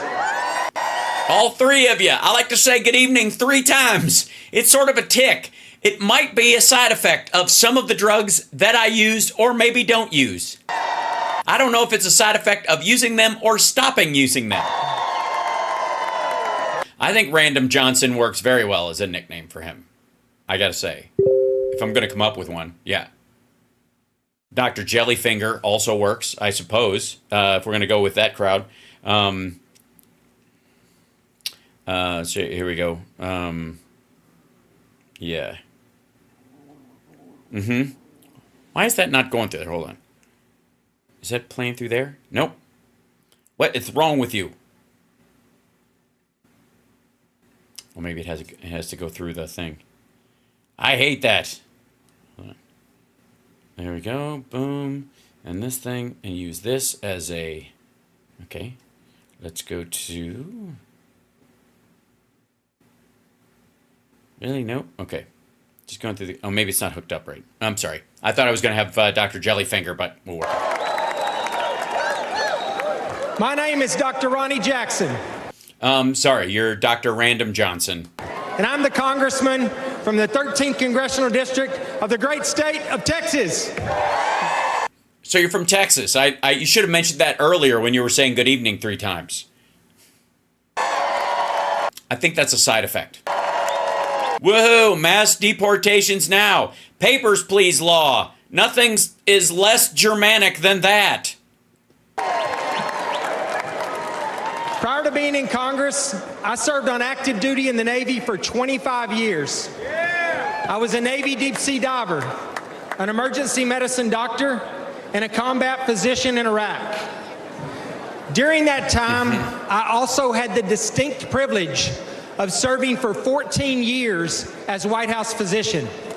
But most importantly, I served as the appointed physician to the greatest president that... Okay, this is the part that there are a lot of White House doctors. There is a rotation of a bunch of them, right? But you have a primary that you can appoint or have around with you all the time, and presidents will pick people they have a particularly good relationship with. And Dr. Feelgoo here, I guess Trump liked the feel of his knuckle deep and decided to keep him, that was the man for him. That this country has ever had, Donald J. Trump.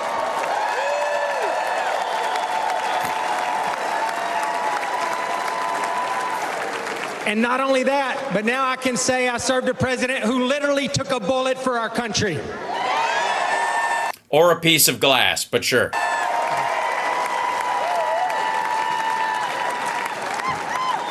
As much as he tried to avoid it by pretending to have bone spurs. But real quick, you're his doctor. Does he have bone spurs? Does he still have bone spurs? Also, he didn't take a bullet for our country. He took a bullet from his own party.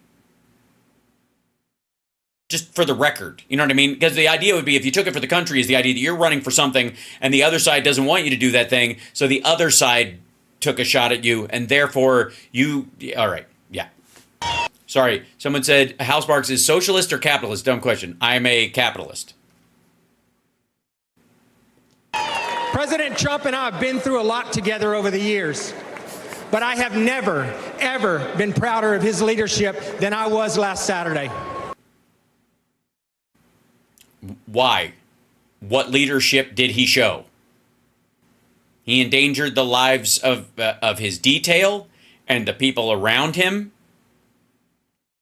In stopping and wanting to pump his fist, he turned himself into a secondary target that, had there been a second shooter, would have opened up another way for them to harm him and his security detail and anybody who was in line of sight.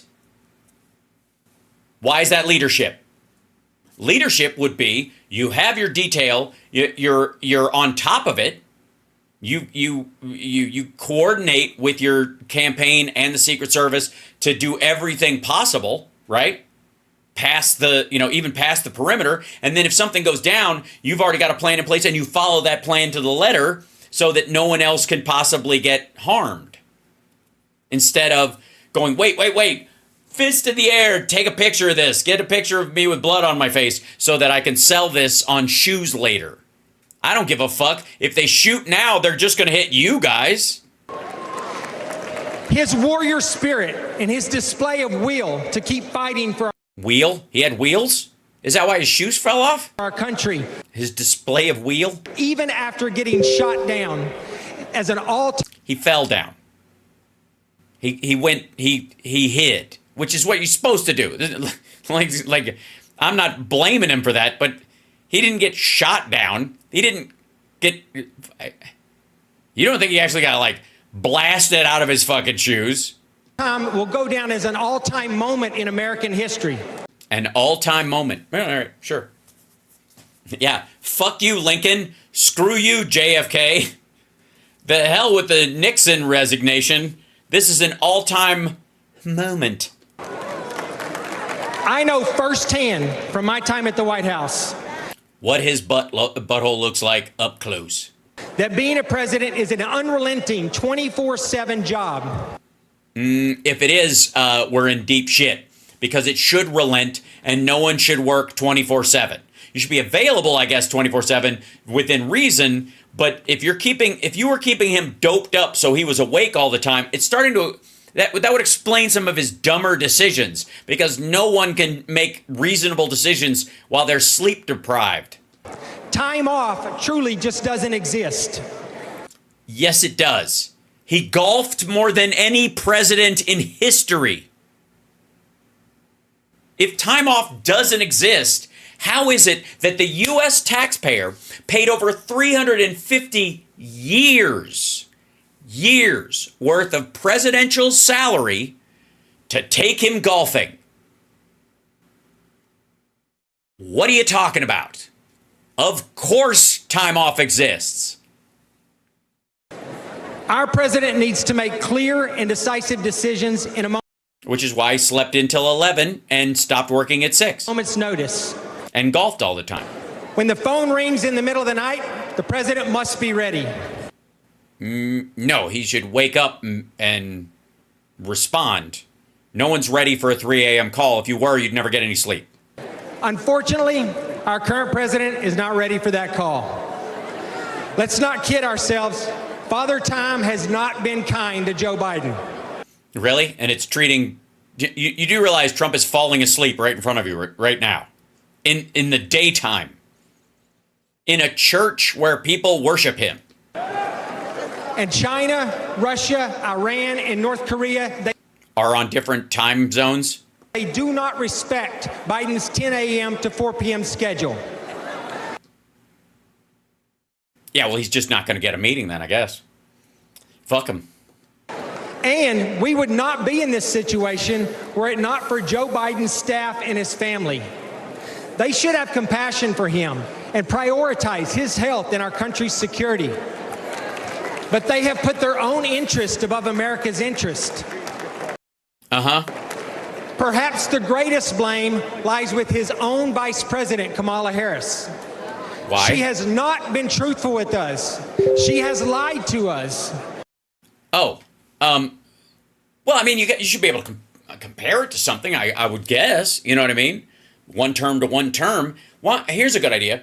Bring Mike Pence out and ask him what the kind of truth to fallacy ratio was in the Trump White House.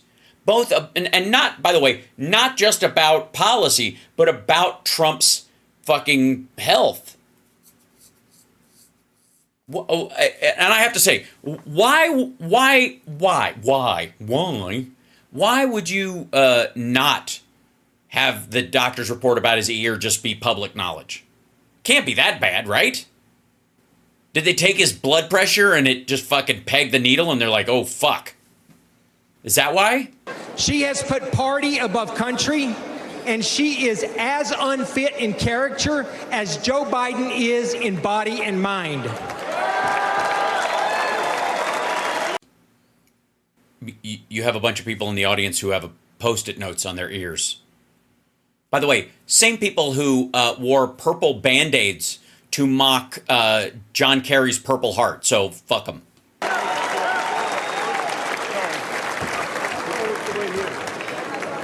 Between the wide open southern border, the which is not wide open. botched Afghanistan withdrawal, record high in. We are out. I will say that. Any update on the rumor about Xi? Not so much, Mary. Just that's all I've heard is that he had a stroke. Inflation and the devastating crime in our streets. This administration has now produced a legacy of failure, disappointment, and danger. That's true, but only because the stock market, the unemployment numbers, and rising wages are considered failures and disappointment and dangerous by random Johnson here and his ilk. There is. Yeah, Xi Jinping had a stroke. That's the word on the street. We don't have any full confirmation. It's hard to get that kind, but yeah. It's hard, you can't trust necessarily the Chinese government to give you real information, but that's what's going around. Simply too much at stake to have someone who can barely shuffle to a podium be the one that is responsible for the safety and the security of our country. Why? You do realize they'll bring the football to him. You do realize, like, Roosevelt was in a fucking wheelchair. Right? You realize even when we negotiate with these assholes, we have set times to do it within, and they don't leg wrestle for to decide trade policy.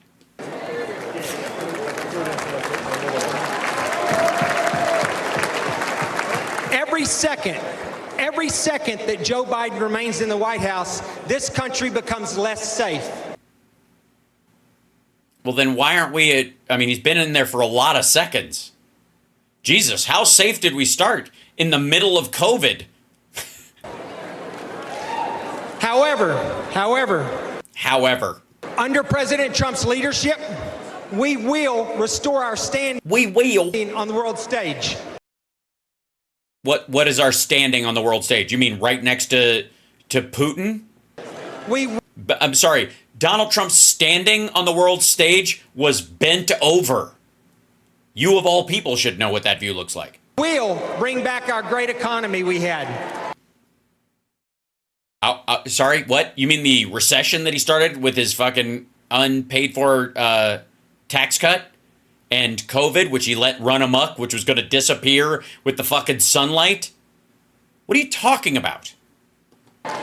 We will finally secure our southern border. Okay, so you're going to wait until then. You're not going to do anything to secure the southern border unless Trump is in office. So you're basically anybody who's harmed by a, quote, wide open border, fuck them, they deserve it because Donald Trump isn't president. This is their punishment. So everybody who's been harmed by a, quote, open border during the entire Biden presidency is revenge for Trump losing. Is that the argument? He agrees. Apparently, yes. Wait, what did that guy say? Hold on. Real quick. I don't know, something about in the way first. We will rebuild our great military. What do you mean, will rebuild it? How much bigger does it need to be? And I thought, didn't Trump buy all new shit? Didn't he restock the shelves? How rebuilt? Rebuild it from what? Its budget has gone up every year. We'll clean up crime in our streets. How? You can do federal crime. And most importantly. But how do this one? Okay, real quick. You guys want to be tough on crime. You want to run. You want to run for mayor, governor, state rep, something like that, or like state senate, something like that. You can do something about crime on the state level.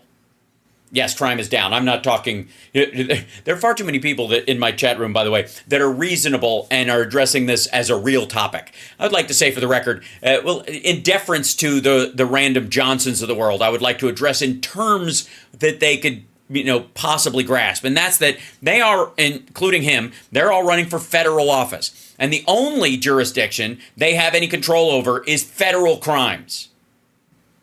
Right?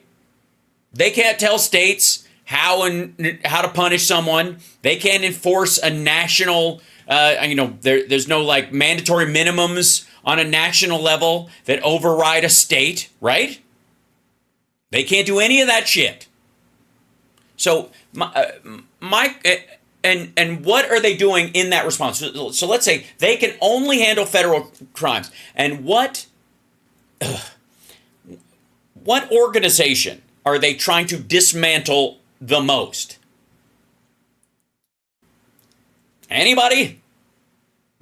It's got a 3-letter name and has to deal with enforcing the law on a federal level. Yeah, exactly. They're trying to get rid of the FBI. So how the fuck are you tough on crime if you're running for national office in the House, the Senate, or the presidency, or the White House, right? And you're going to dismantle the FBI. How you get tough on crime if you dismantle the actual federal apparatus to stop crime? It's a curious thing. I don't know why they... All right. Most importantly, this is going to be good. we will have a president who is respected by our allies and who is feared by our enemies. No, it's the other way around. He's respected by our enemies and feared by our allies. It's a common mistake. I understand. And who leads with strength. What do you mean? The part where he walked out from his meeting with Vladimir Putin looking like he'd just been fisted? That kind of strength? I can't imagine why it would be Russia. Yeah, that kind of strength.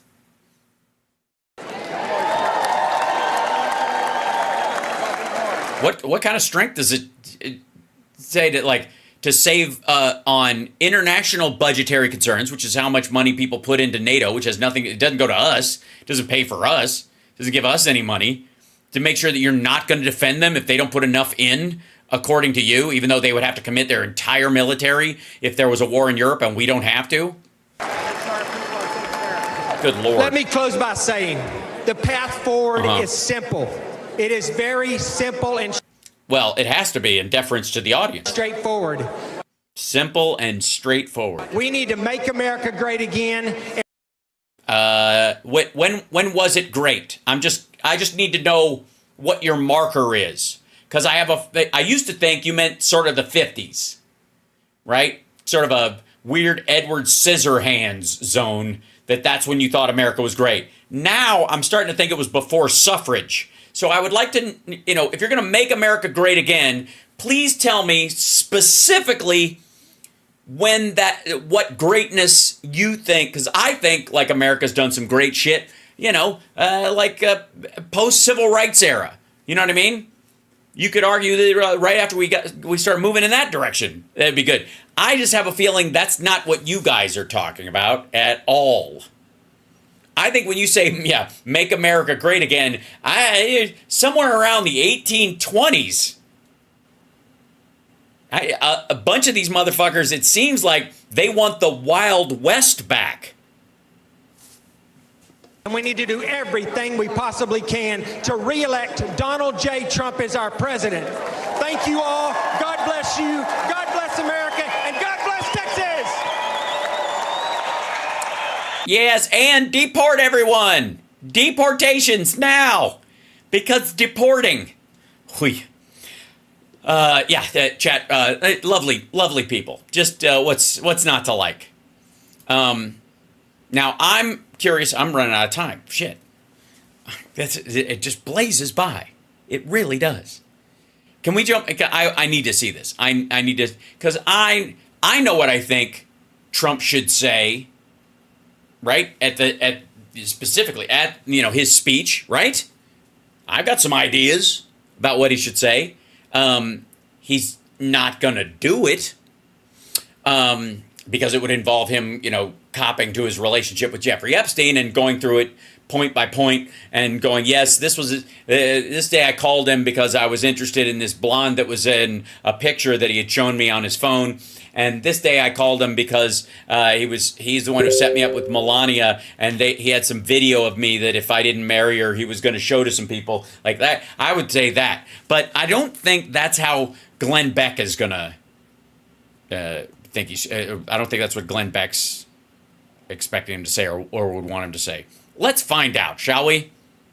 I want to make something really, really clear. All right. Well, then I would, if I were you, I would, hold on, let me back this up.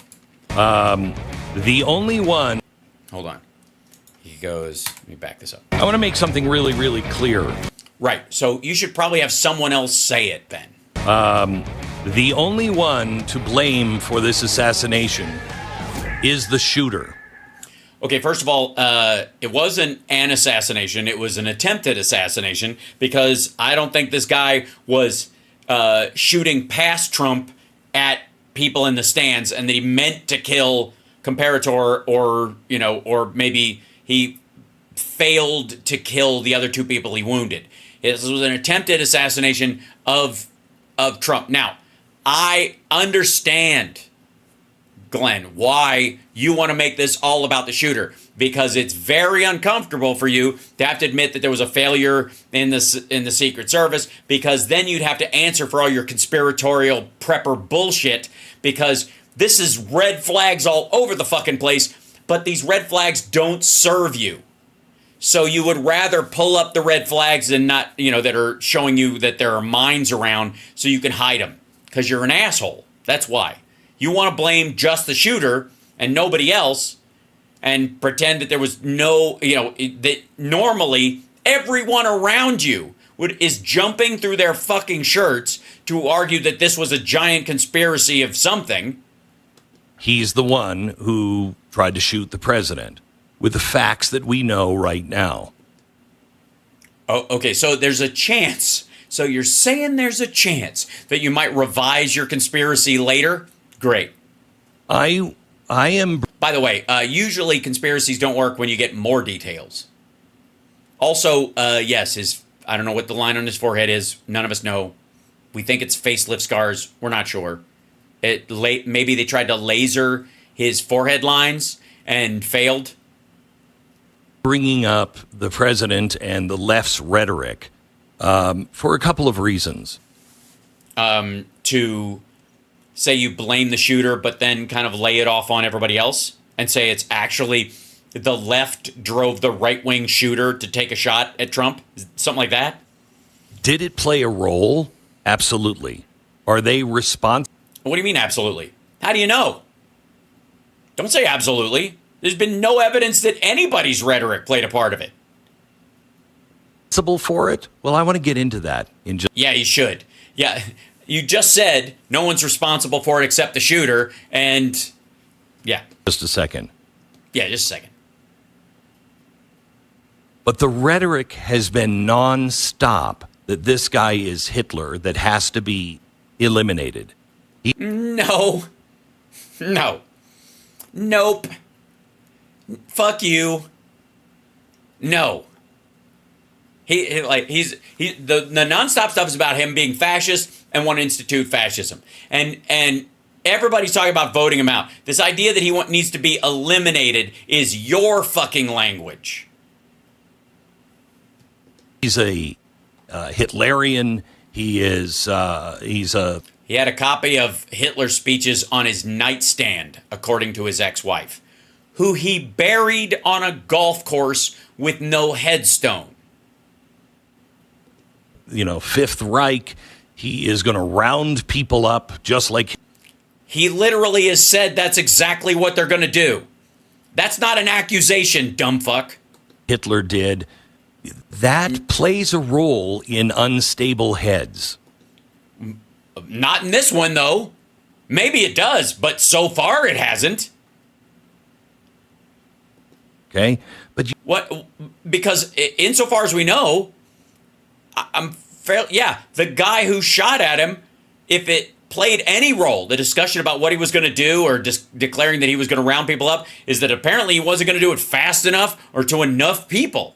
You can't be responsible for all unstable people that are out there, because otherwise Glenn Beck would be in nothing but lawsuits all the time, because that's his entire audience on the Blaze. A lot of unstable people.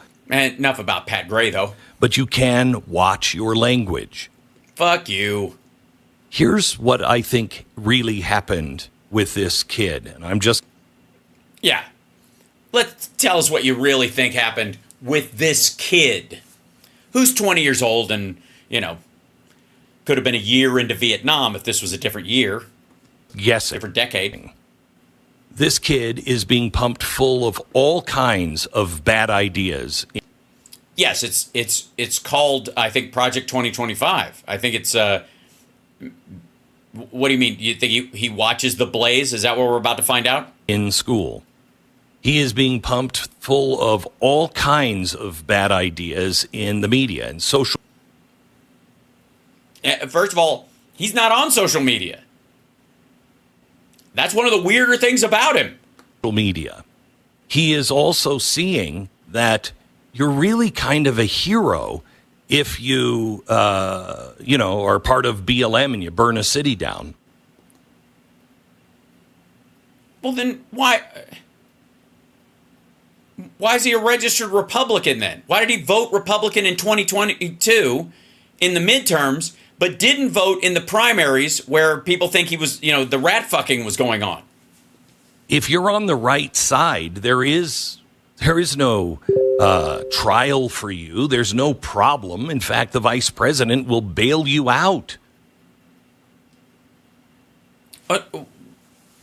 Again, he's a Republican. If you're going to talk about, violence in political rhetoric, first of all, leave Kamala Harris out of this. She's a fucking weirdo. But on top of that, Trump has said, I'll pay your legal bills if you kick the shit out of somebody at one of his rallies. Why is that not the trigger point? Since he's a Republican. So he's seeing the lack of... You don't know what he's fucking seeing. Enforcement on one side, which makes it appear that side is right. What? Sorry. So, you see somebody get away with something, and their lack of enforcement towards them, and that means that you believe that they're right. So, explain this to me, Glenn. Why don't I think Donald Trump is an innocent victim? He's been getting away with shit for years. Right? What am I supposed to think that he's innocent and that's why Merrick Garland hasn't thrown him in jail yet? He must be in the right. He must, maybe E. Jean Carroll is part of a great fucking conspiracy against humanity or some shit. What? And the oldest question known to man in the 20th century is... So you're narrowing it down. If you could go back and kill baby Hitler, would you? I don't think that's the oldest question in the 20th century. I think it's only because it's Hitler. I think they've said that about people over the centuries. So this guy thinks he's a time traveler now, and he decided to go back and kill Hitler when he was fat and old and running for his second term? Implying that you're a hero if you would. Sorry? I think a lot of us on my side of the aisle would go, we would adopt him. If you could go back in time and you have a time machine and there's Hitler, just abduct him. Keep him from the people who will raise him to be a monster. Right? I mean, you got a fucking time machine. You don't even need the gun. Take him and put him in a fucking Montessori school and, I don't know, raise him to be environmentally conscious. The only one that's responsible is the shooter. But there are other things that influence the minds of unstable people. Oh, you mean like prepper ads? I mean, like people who are always talking about the end of the world as if it's right around the corner and then it never fucking comes, or people that say the economy's going to collapse and you should collect gold and that's going to be the real currency when we all live in fucking Road Warrior Barter Town with fucking Tina Turner after all this shit. You mean talk like that? And I want to bring their rhetoric into play because why are they going after Donald Trump on... Who's they? For January 6th? Because it was his people? Because they were wearing his shirts? What are you talking about? They were wearing MAGA hats. They were screaming for him. Because he said, go to the Capitol peacefully? No, he said, walk down there peacefully and patriotically. But he said, if you get down there, if Mike Pence doesn't do the right thing, you're going to have to fight like hell, or you won't have a country left. The walking through the park part was the peaceful and patriotic part. Once you get there, if Mike Pence doesn't do the right thing, all bets are fucking off. Shut the front door. Let your voice be heard. They're saying he incited this. It will be wild. A wild, peaceful walk down to the Capitol. By the way, why would you take down the magnetometers for your speech if you don't expect people will be armed and it will slow the line down? And you're saying they're not here to kill me. Those aren't inciting words.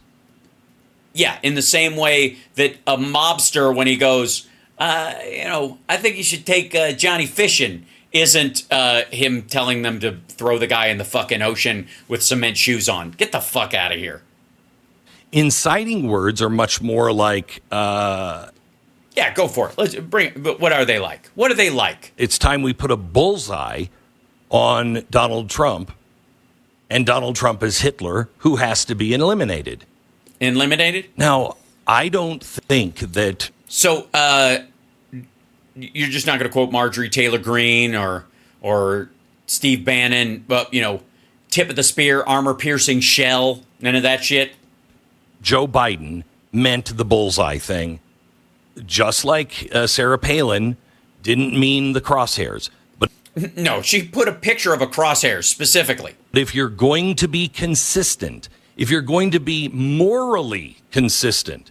Well, then fine. Have a great conversation about it. I agree. I think we shouldn't use that kind of language. But let's see who was impacted.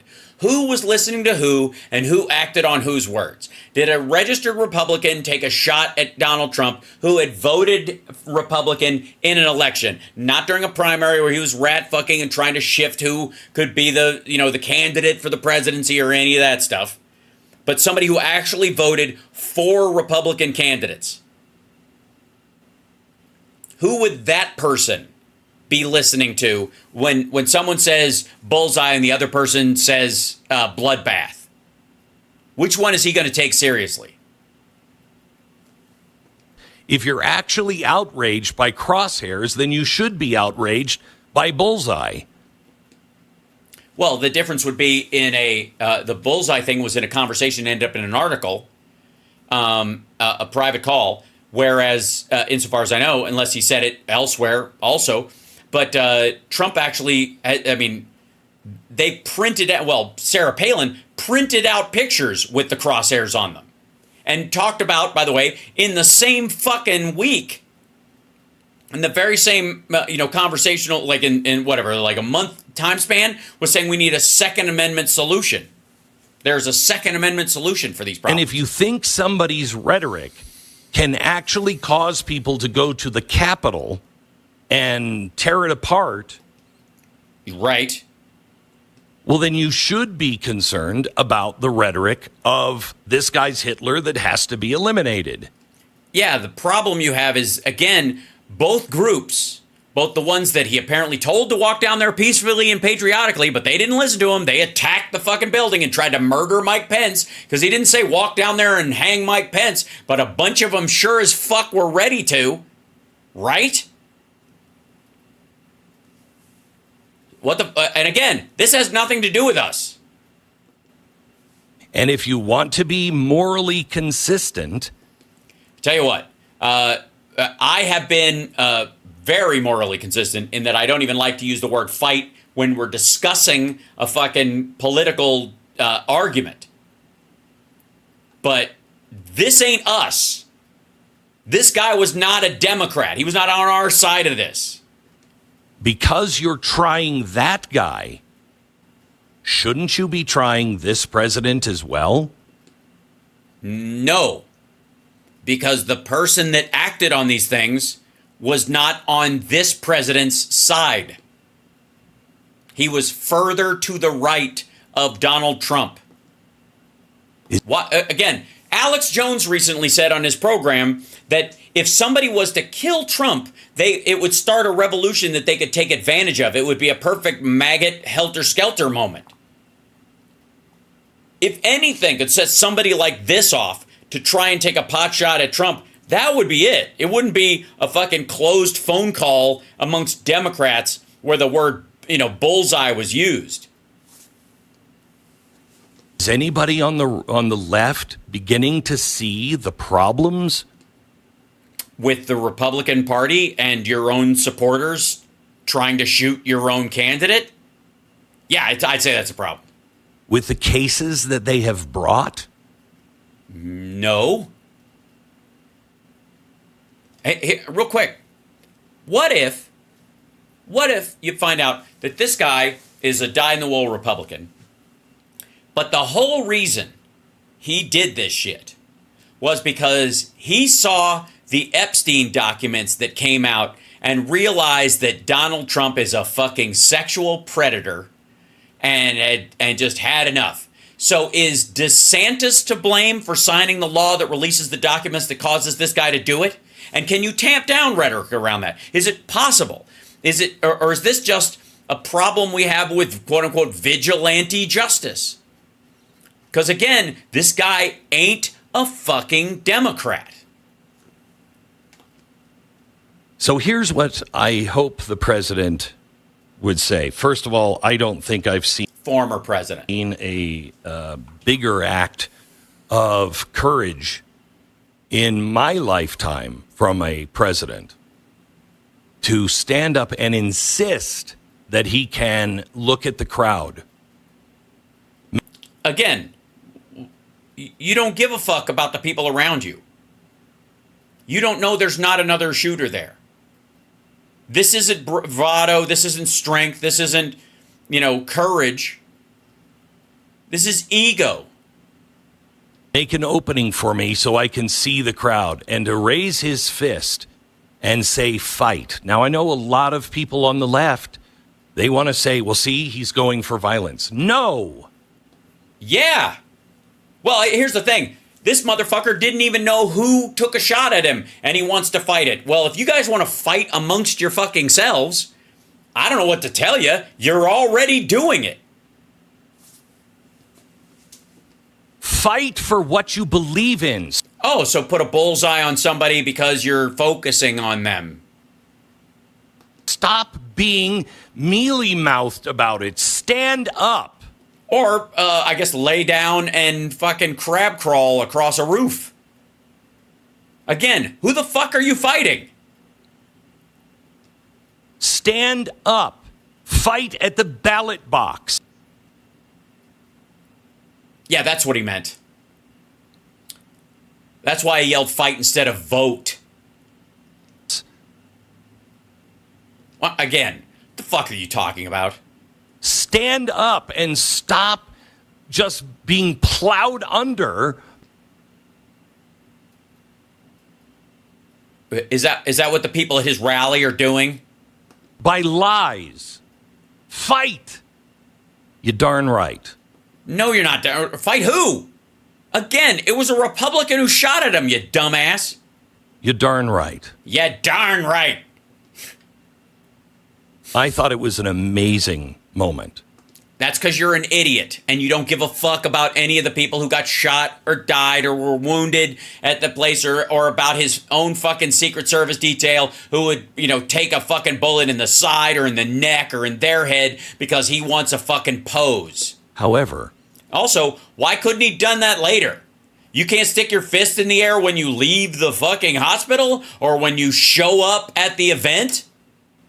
I was really happy to read what he said. He's going to Milwaukee, yet another amazing. Think about what it feels like to be shot at. No. And almost killed. How long would it take before you could go out in public again? Again, I didn't get actually, any of the death threats against me carried out, but it was a constant thing. I still went to all my fucking events and my DVD signings and all that shit during Queer as Folk while we were getting constant threats that the FBI was having to field all over the fucking place. And they were legit. They were real threats. Yeah, he also has dozens of people around him who will take a bullet for him. He went last night till Milwaukee. Which is just, I mean, it's one thing to be in a field in the middle of Butler, Pennsylvania with 8 roofs to choose from, but Milwaukee, that's where they shot Laverne and Shirley. Which is significant. We'll tell you why here in a why? A little while.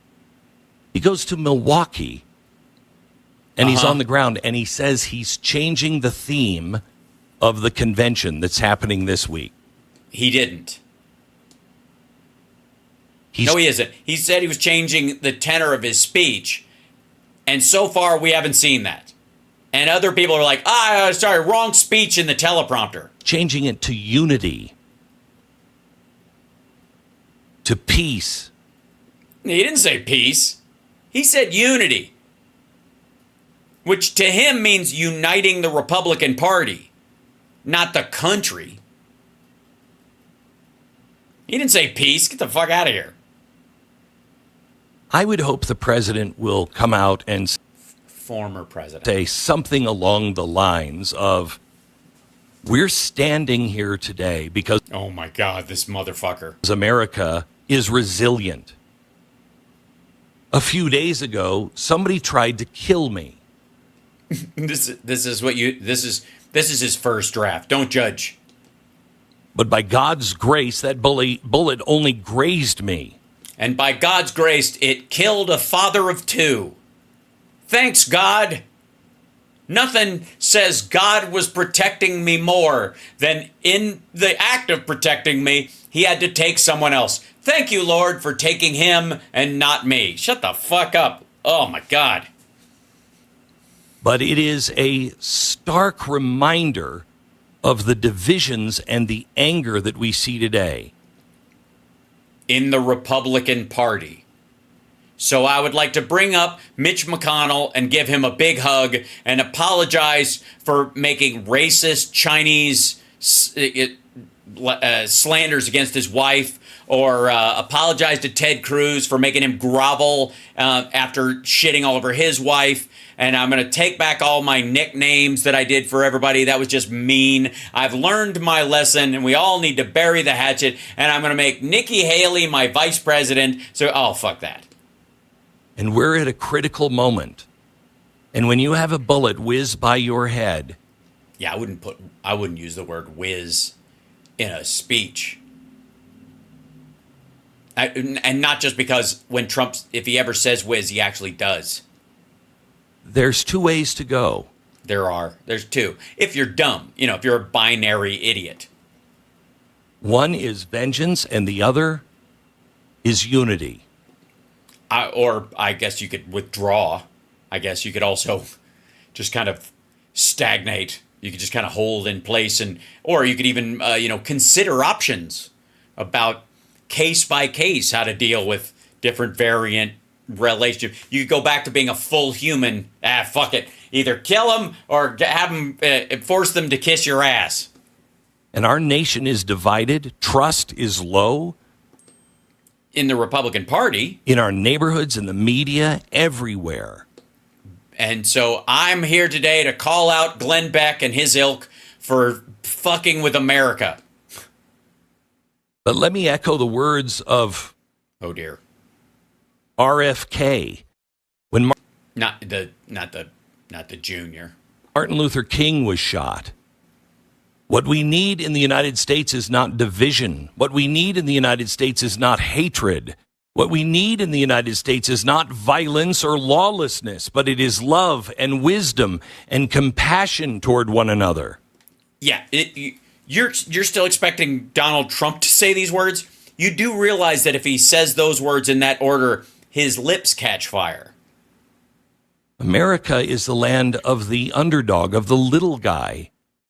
Right, which is why you voted for a second-generation rich kid from New York who owns buildings that were paid for by Russian oligarch money.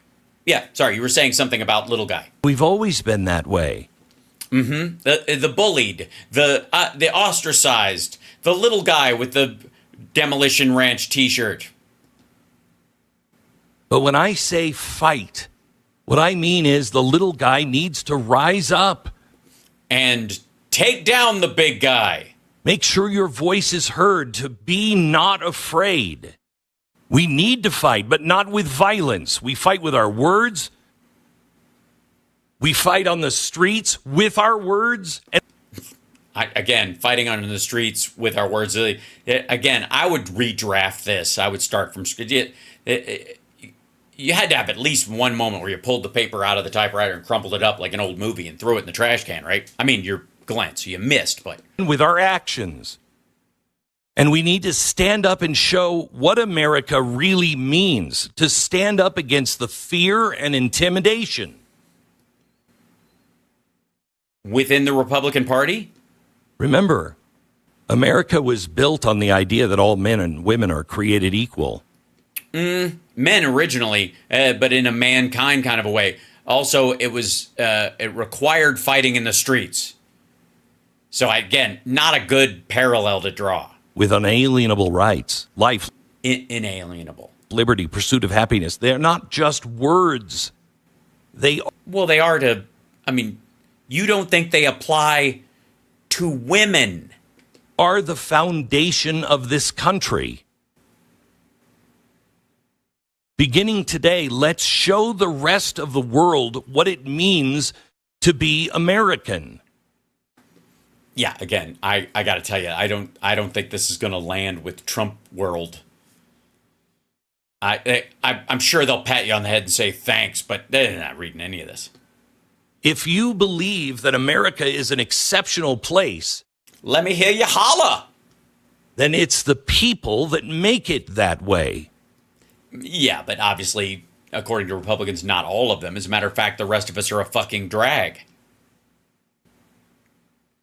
Every voice matters. I don't know. Again, this is Donald Trump you're expecting to say this, right? No.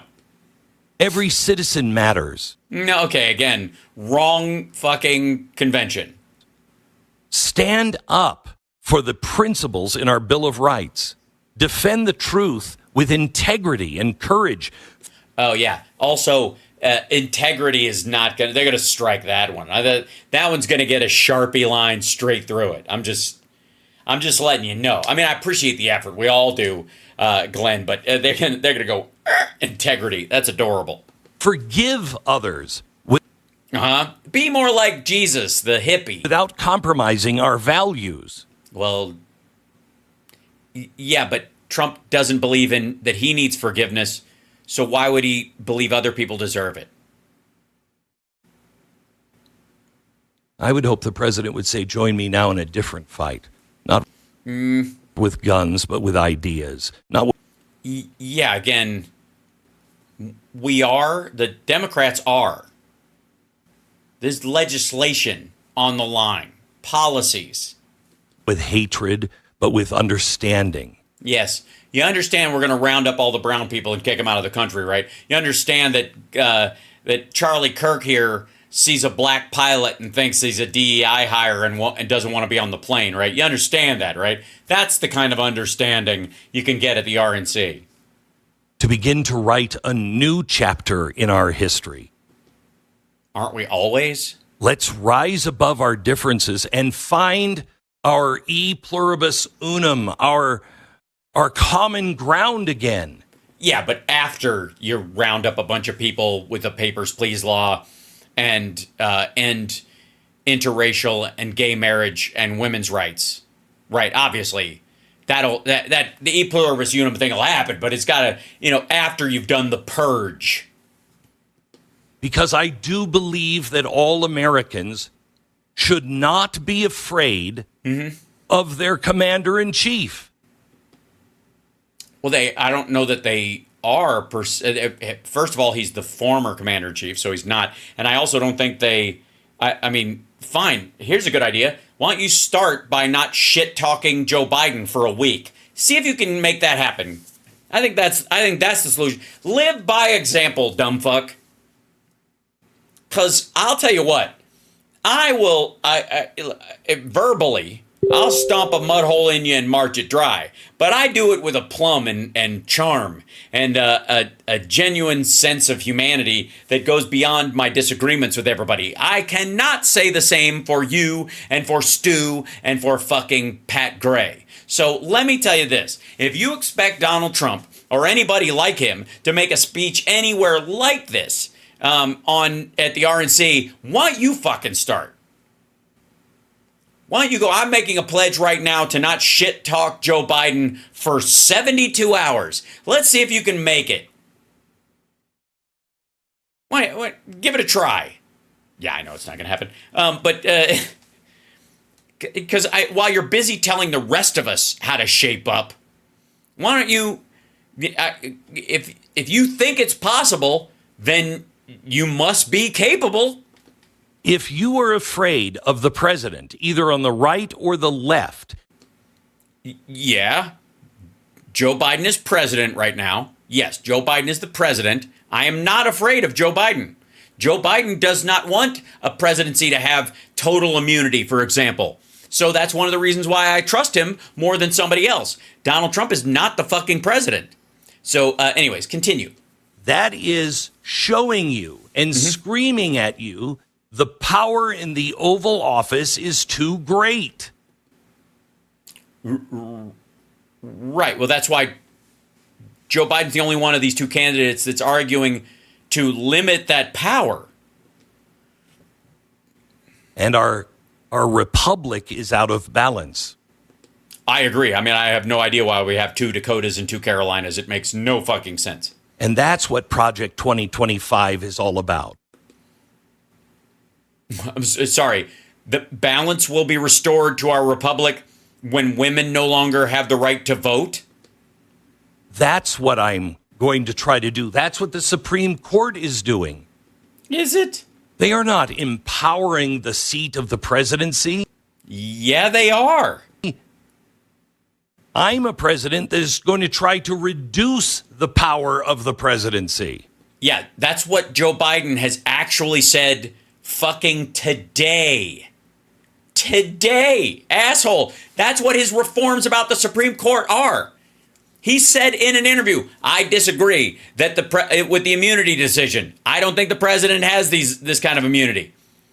Donald Trump does not. What are you talking about? We're the United States of America, and we're strong, we're brave, we're compassionate. But it's time to rise to the challenge and fight with the spirit that has always guided us. Oh, so we're supposed to fight with the spirit now. How am I supposed to lay a glove on a spirit, huh? How am I supposed to stand out in the middle of a field swinging at a ghost? Fight with the spirit. Let's be the light in dark times. Well, I gotta say, your dude is trying to be the darkness, whatever. Let's stand together, shoulder to shoulder. Beers to you. We're not a nation divided by fear. He's literally still reading this bullshit speech that he wrote for Trump, which he's never going to go anywhere near. We need to be a nation that is united by hope. Oh, yeah, that's why I voted for Obama. This is our time. Okay, first of all, you do realize that if it's Trump, it's united by a hope that he'll get rid of all the brown people. That he'll make sure women don't have control. I sure hope those bitches don't have control over their uteruses. To prove the American dream is alive and well. It is. In spite of you, you dumbass. That's what I hope the president says. Yeah, he's not going to say that. Yeah. I appreciate you writing it down, and thank you. Thank you for being here. But there's a couple things. One is there's some 3-syllable words in there, and it's going to be, the president has made he's drawn a line in Sharpie. No 3-syllable words or greater, just period, ever again. Okay, and secondly, he's against everything you pretended to give a shit about in that. So there's that. There's two. Other than that, it's great. But the two main parts that we have an issue with, I think more than anything else, is that whole like big words, and he doesn't agree with anything you said, especially that hope shit. We already know the difference between the policies.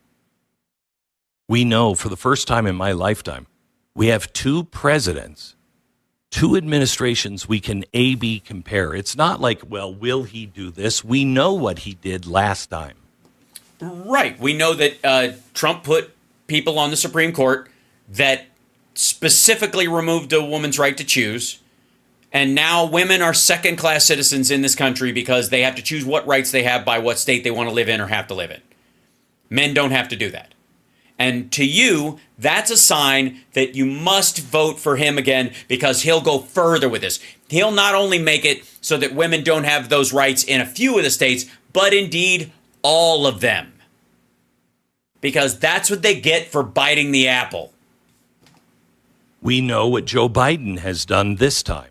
Yes, doubled the stock market, lowered black unemployment, and narrowed the gap between the general unemployment figures, kept unemployment incredibly low during a very difficult time, got the entire country vaccinated, passed an infrastructure bill, passed the CHIPS Act, setting the Chinese economy back a fucking decade, is the only president to stand on a fucking picket line with unions while your guy went to a fucking scab factory. You want me to keep going? $35 cap on insulin? Yeah. And Trump inspired one of his own to take a shot at him. Again, this has fucking nothing to do with us. Nothing to do with Democrats. Nothing to do with, quote unquote, the left. The winning message will be the message that most Americans want to hear. Oh, yeah? What's that? That weren't you better off in the COVID lockdown with riots in the streets? This has got to stop. Is that what that's the message? This has got to stop. Okay, well, then stop punching yourself. And it's not going to stop by me forcing half the country to shut up. But that's what he wants to do. It's not going to stop by them forcing the other half to shut up. Yeah, we're not trying. It's going to happen because a leader stands up. Oh, so you're not talking about Trump anymore at all. And says enough is enough. Enough is enough. Don't put up with enough. What you doing? And can convince the American people. Convince them what? Work up the tears, Glenn. Come on, man. Can reverse all of the damage that the elites in our colleges and institutions and our media has done. What do you mean, making us the most technically advanced society on the planet? Over the last 20 years, to convince us that we're a bad people, that we're a racist people. No. Believe me, I have issues with some of that bullshit on campuses and whatnot, but it's not anything new. And secondly, your response to it, your side's response to it, is to double down on racism. We've done some bad things. Oh, I know you have, Glenn. But usually the worst things we do are led by our own government. The fuck they And are. I've never believed the government was America. I've always believed the citizens were. We choose our government, dummy.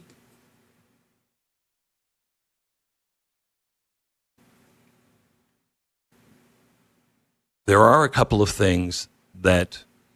Oh my God, get on with it. ...could come our way that we should be aware of. Cool.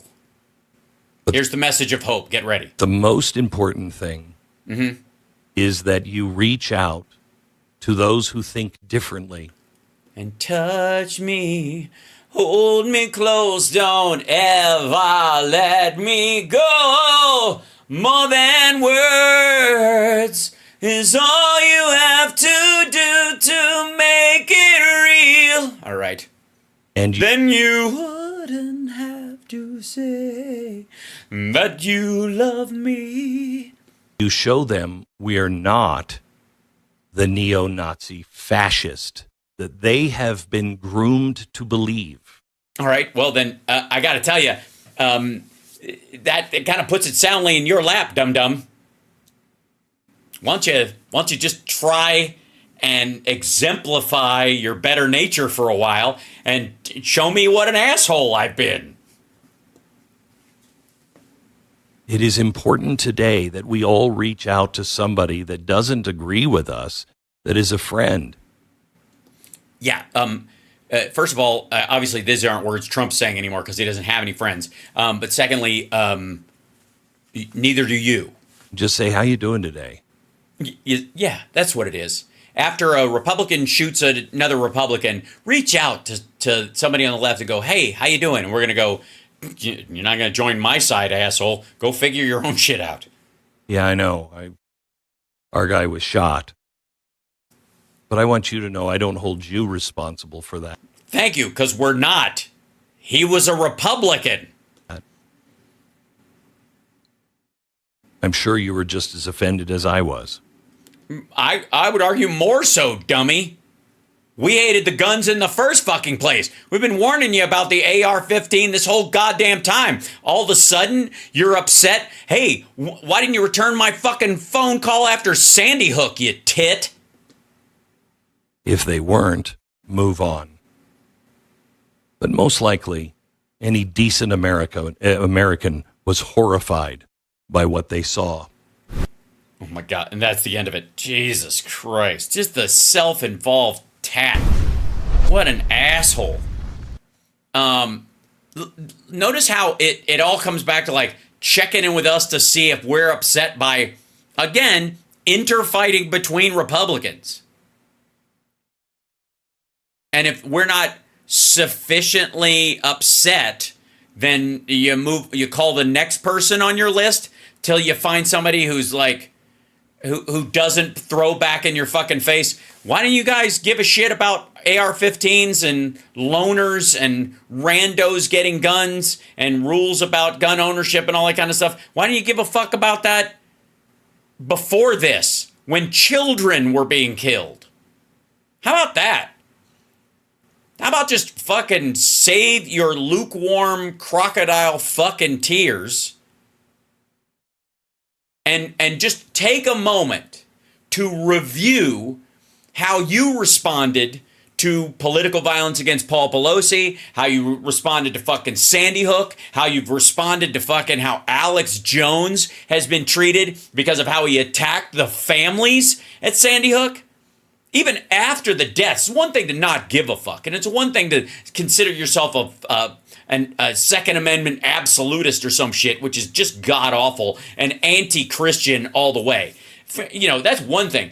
But on top of that, to vilify and denigrate the parents and the victims so that you're defending a dude whose followers pissed on the graves of toddlers. And now, all of a sudden, you're supposed to call me out of the fucking blue when one of your guys shot your guy and go, man, it's rough, huh? Yeah, it's rough. And it was rough every fucking time before this. And it's going to be rough the next time. Because unfortunately, you guys have put people in place, including Clarence Thomas, who's now made bump stocks fucking legal again, where this is just going to get worse.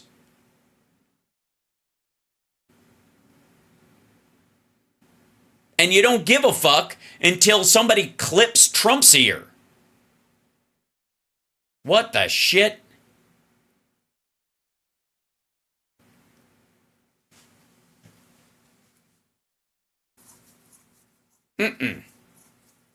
Yes, we saw Biden has COVID. We've talked about that. Let's see. Former Mike Pence. Biden. Let's see. I'm going to see if I can find the. official thing. Yes, Biden has COVID. Here's the Review Journal. Yeah, he just tested positive. He's got minor symptoms. He's fine. This is President Joe Biden has tested positive for COVID and will not appear at the Unidos U.S. Convention Center. Go away, thank you. On the Strip Wednesday, according to Unidos U.S. President and CEO Janet Margua, audible gasps could be heard. We hope and appreciate your kindness. Okay, whatever. When they told people that he had COVID, but he tested positive for it. He's fine. This is them together. And Biden for President Latina advisor greet patrons at Lindo, Michoacan during a stop in Las Vegas. So he's saying hi to people, and he got COVID, glad handing. Also, by the way, there was some bullshit recently about how Biden doesn't shake hands anymore. Remember this? This was like 2 days ago, even if it was fucking yesterday, maybe even.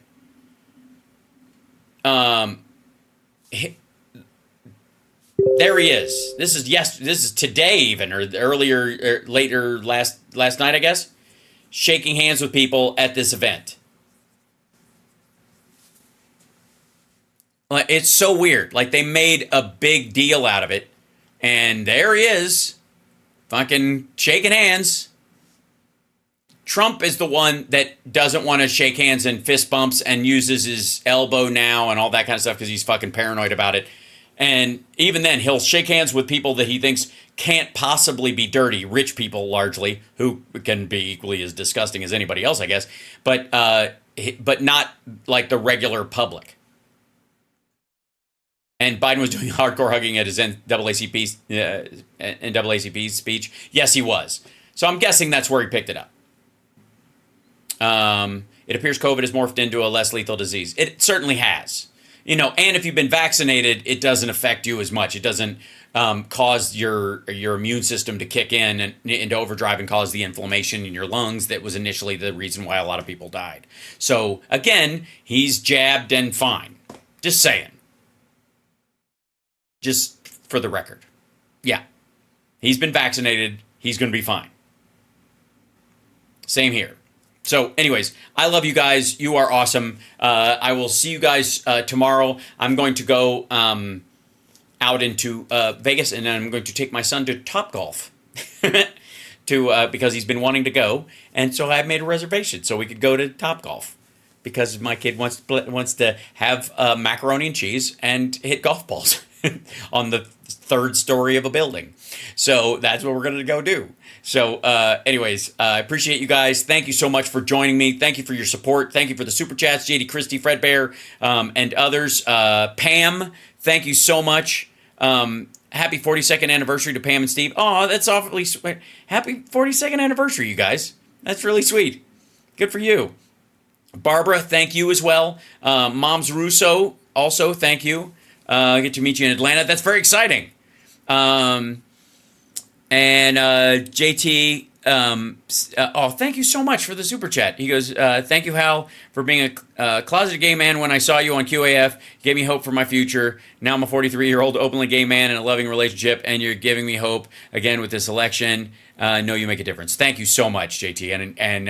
And again, I can't take any credit for the inspiration you took from whatever I did. I can intend it, and I can do what I can, but it's up to you to do with whatever your experience you have, to be inspired by it and to act on it. That's all you. So a lot of people see the exact same thing and can't act on it or don't or whatever, and that's true of all things. It's up to you.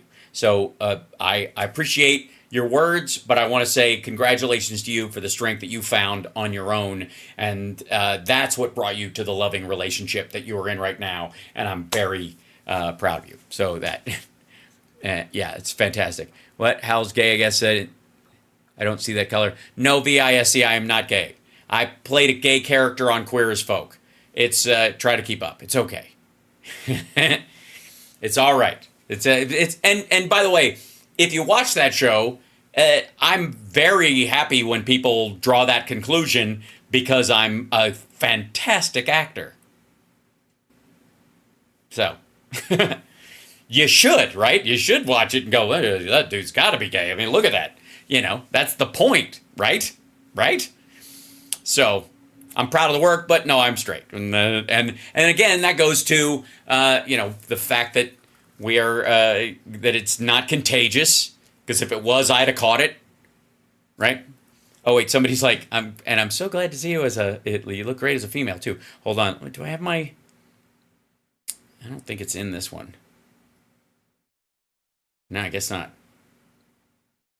I'll show you the, I'll show you the GIF at some point in the future. But anyways, thank you. Hit the like. See you guys tomorrow. Take care of yourselves and take care of somebody else. And just, look, if I can tell you anything at all, it's just consider yourself warned. Just beware of the kidney, honestly.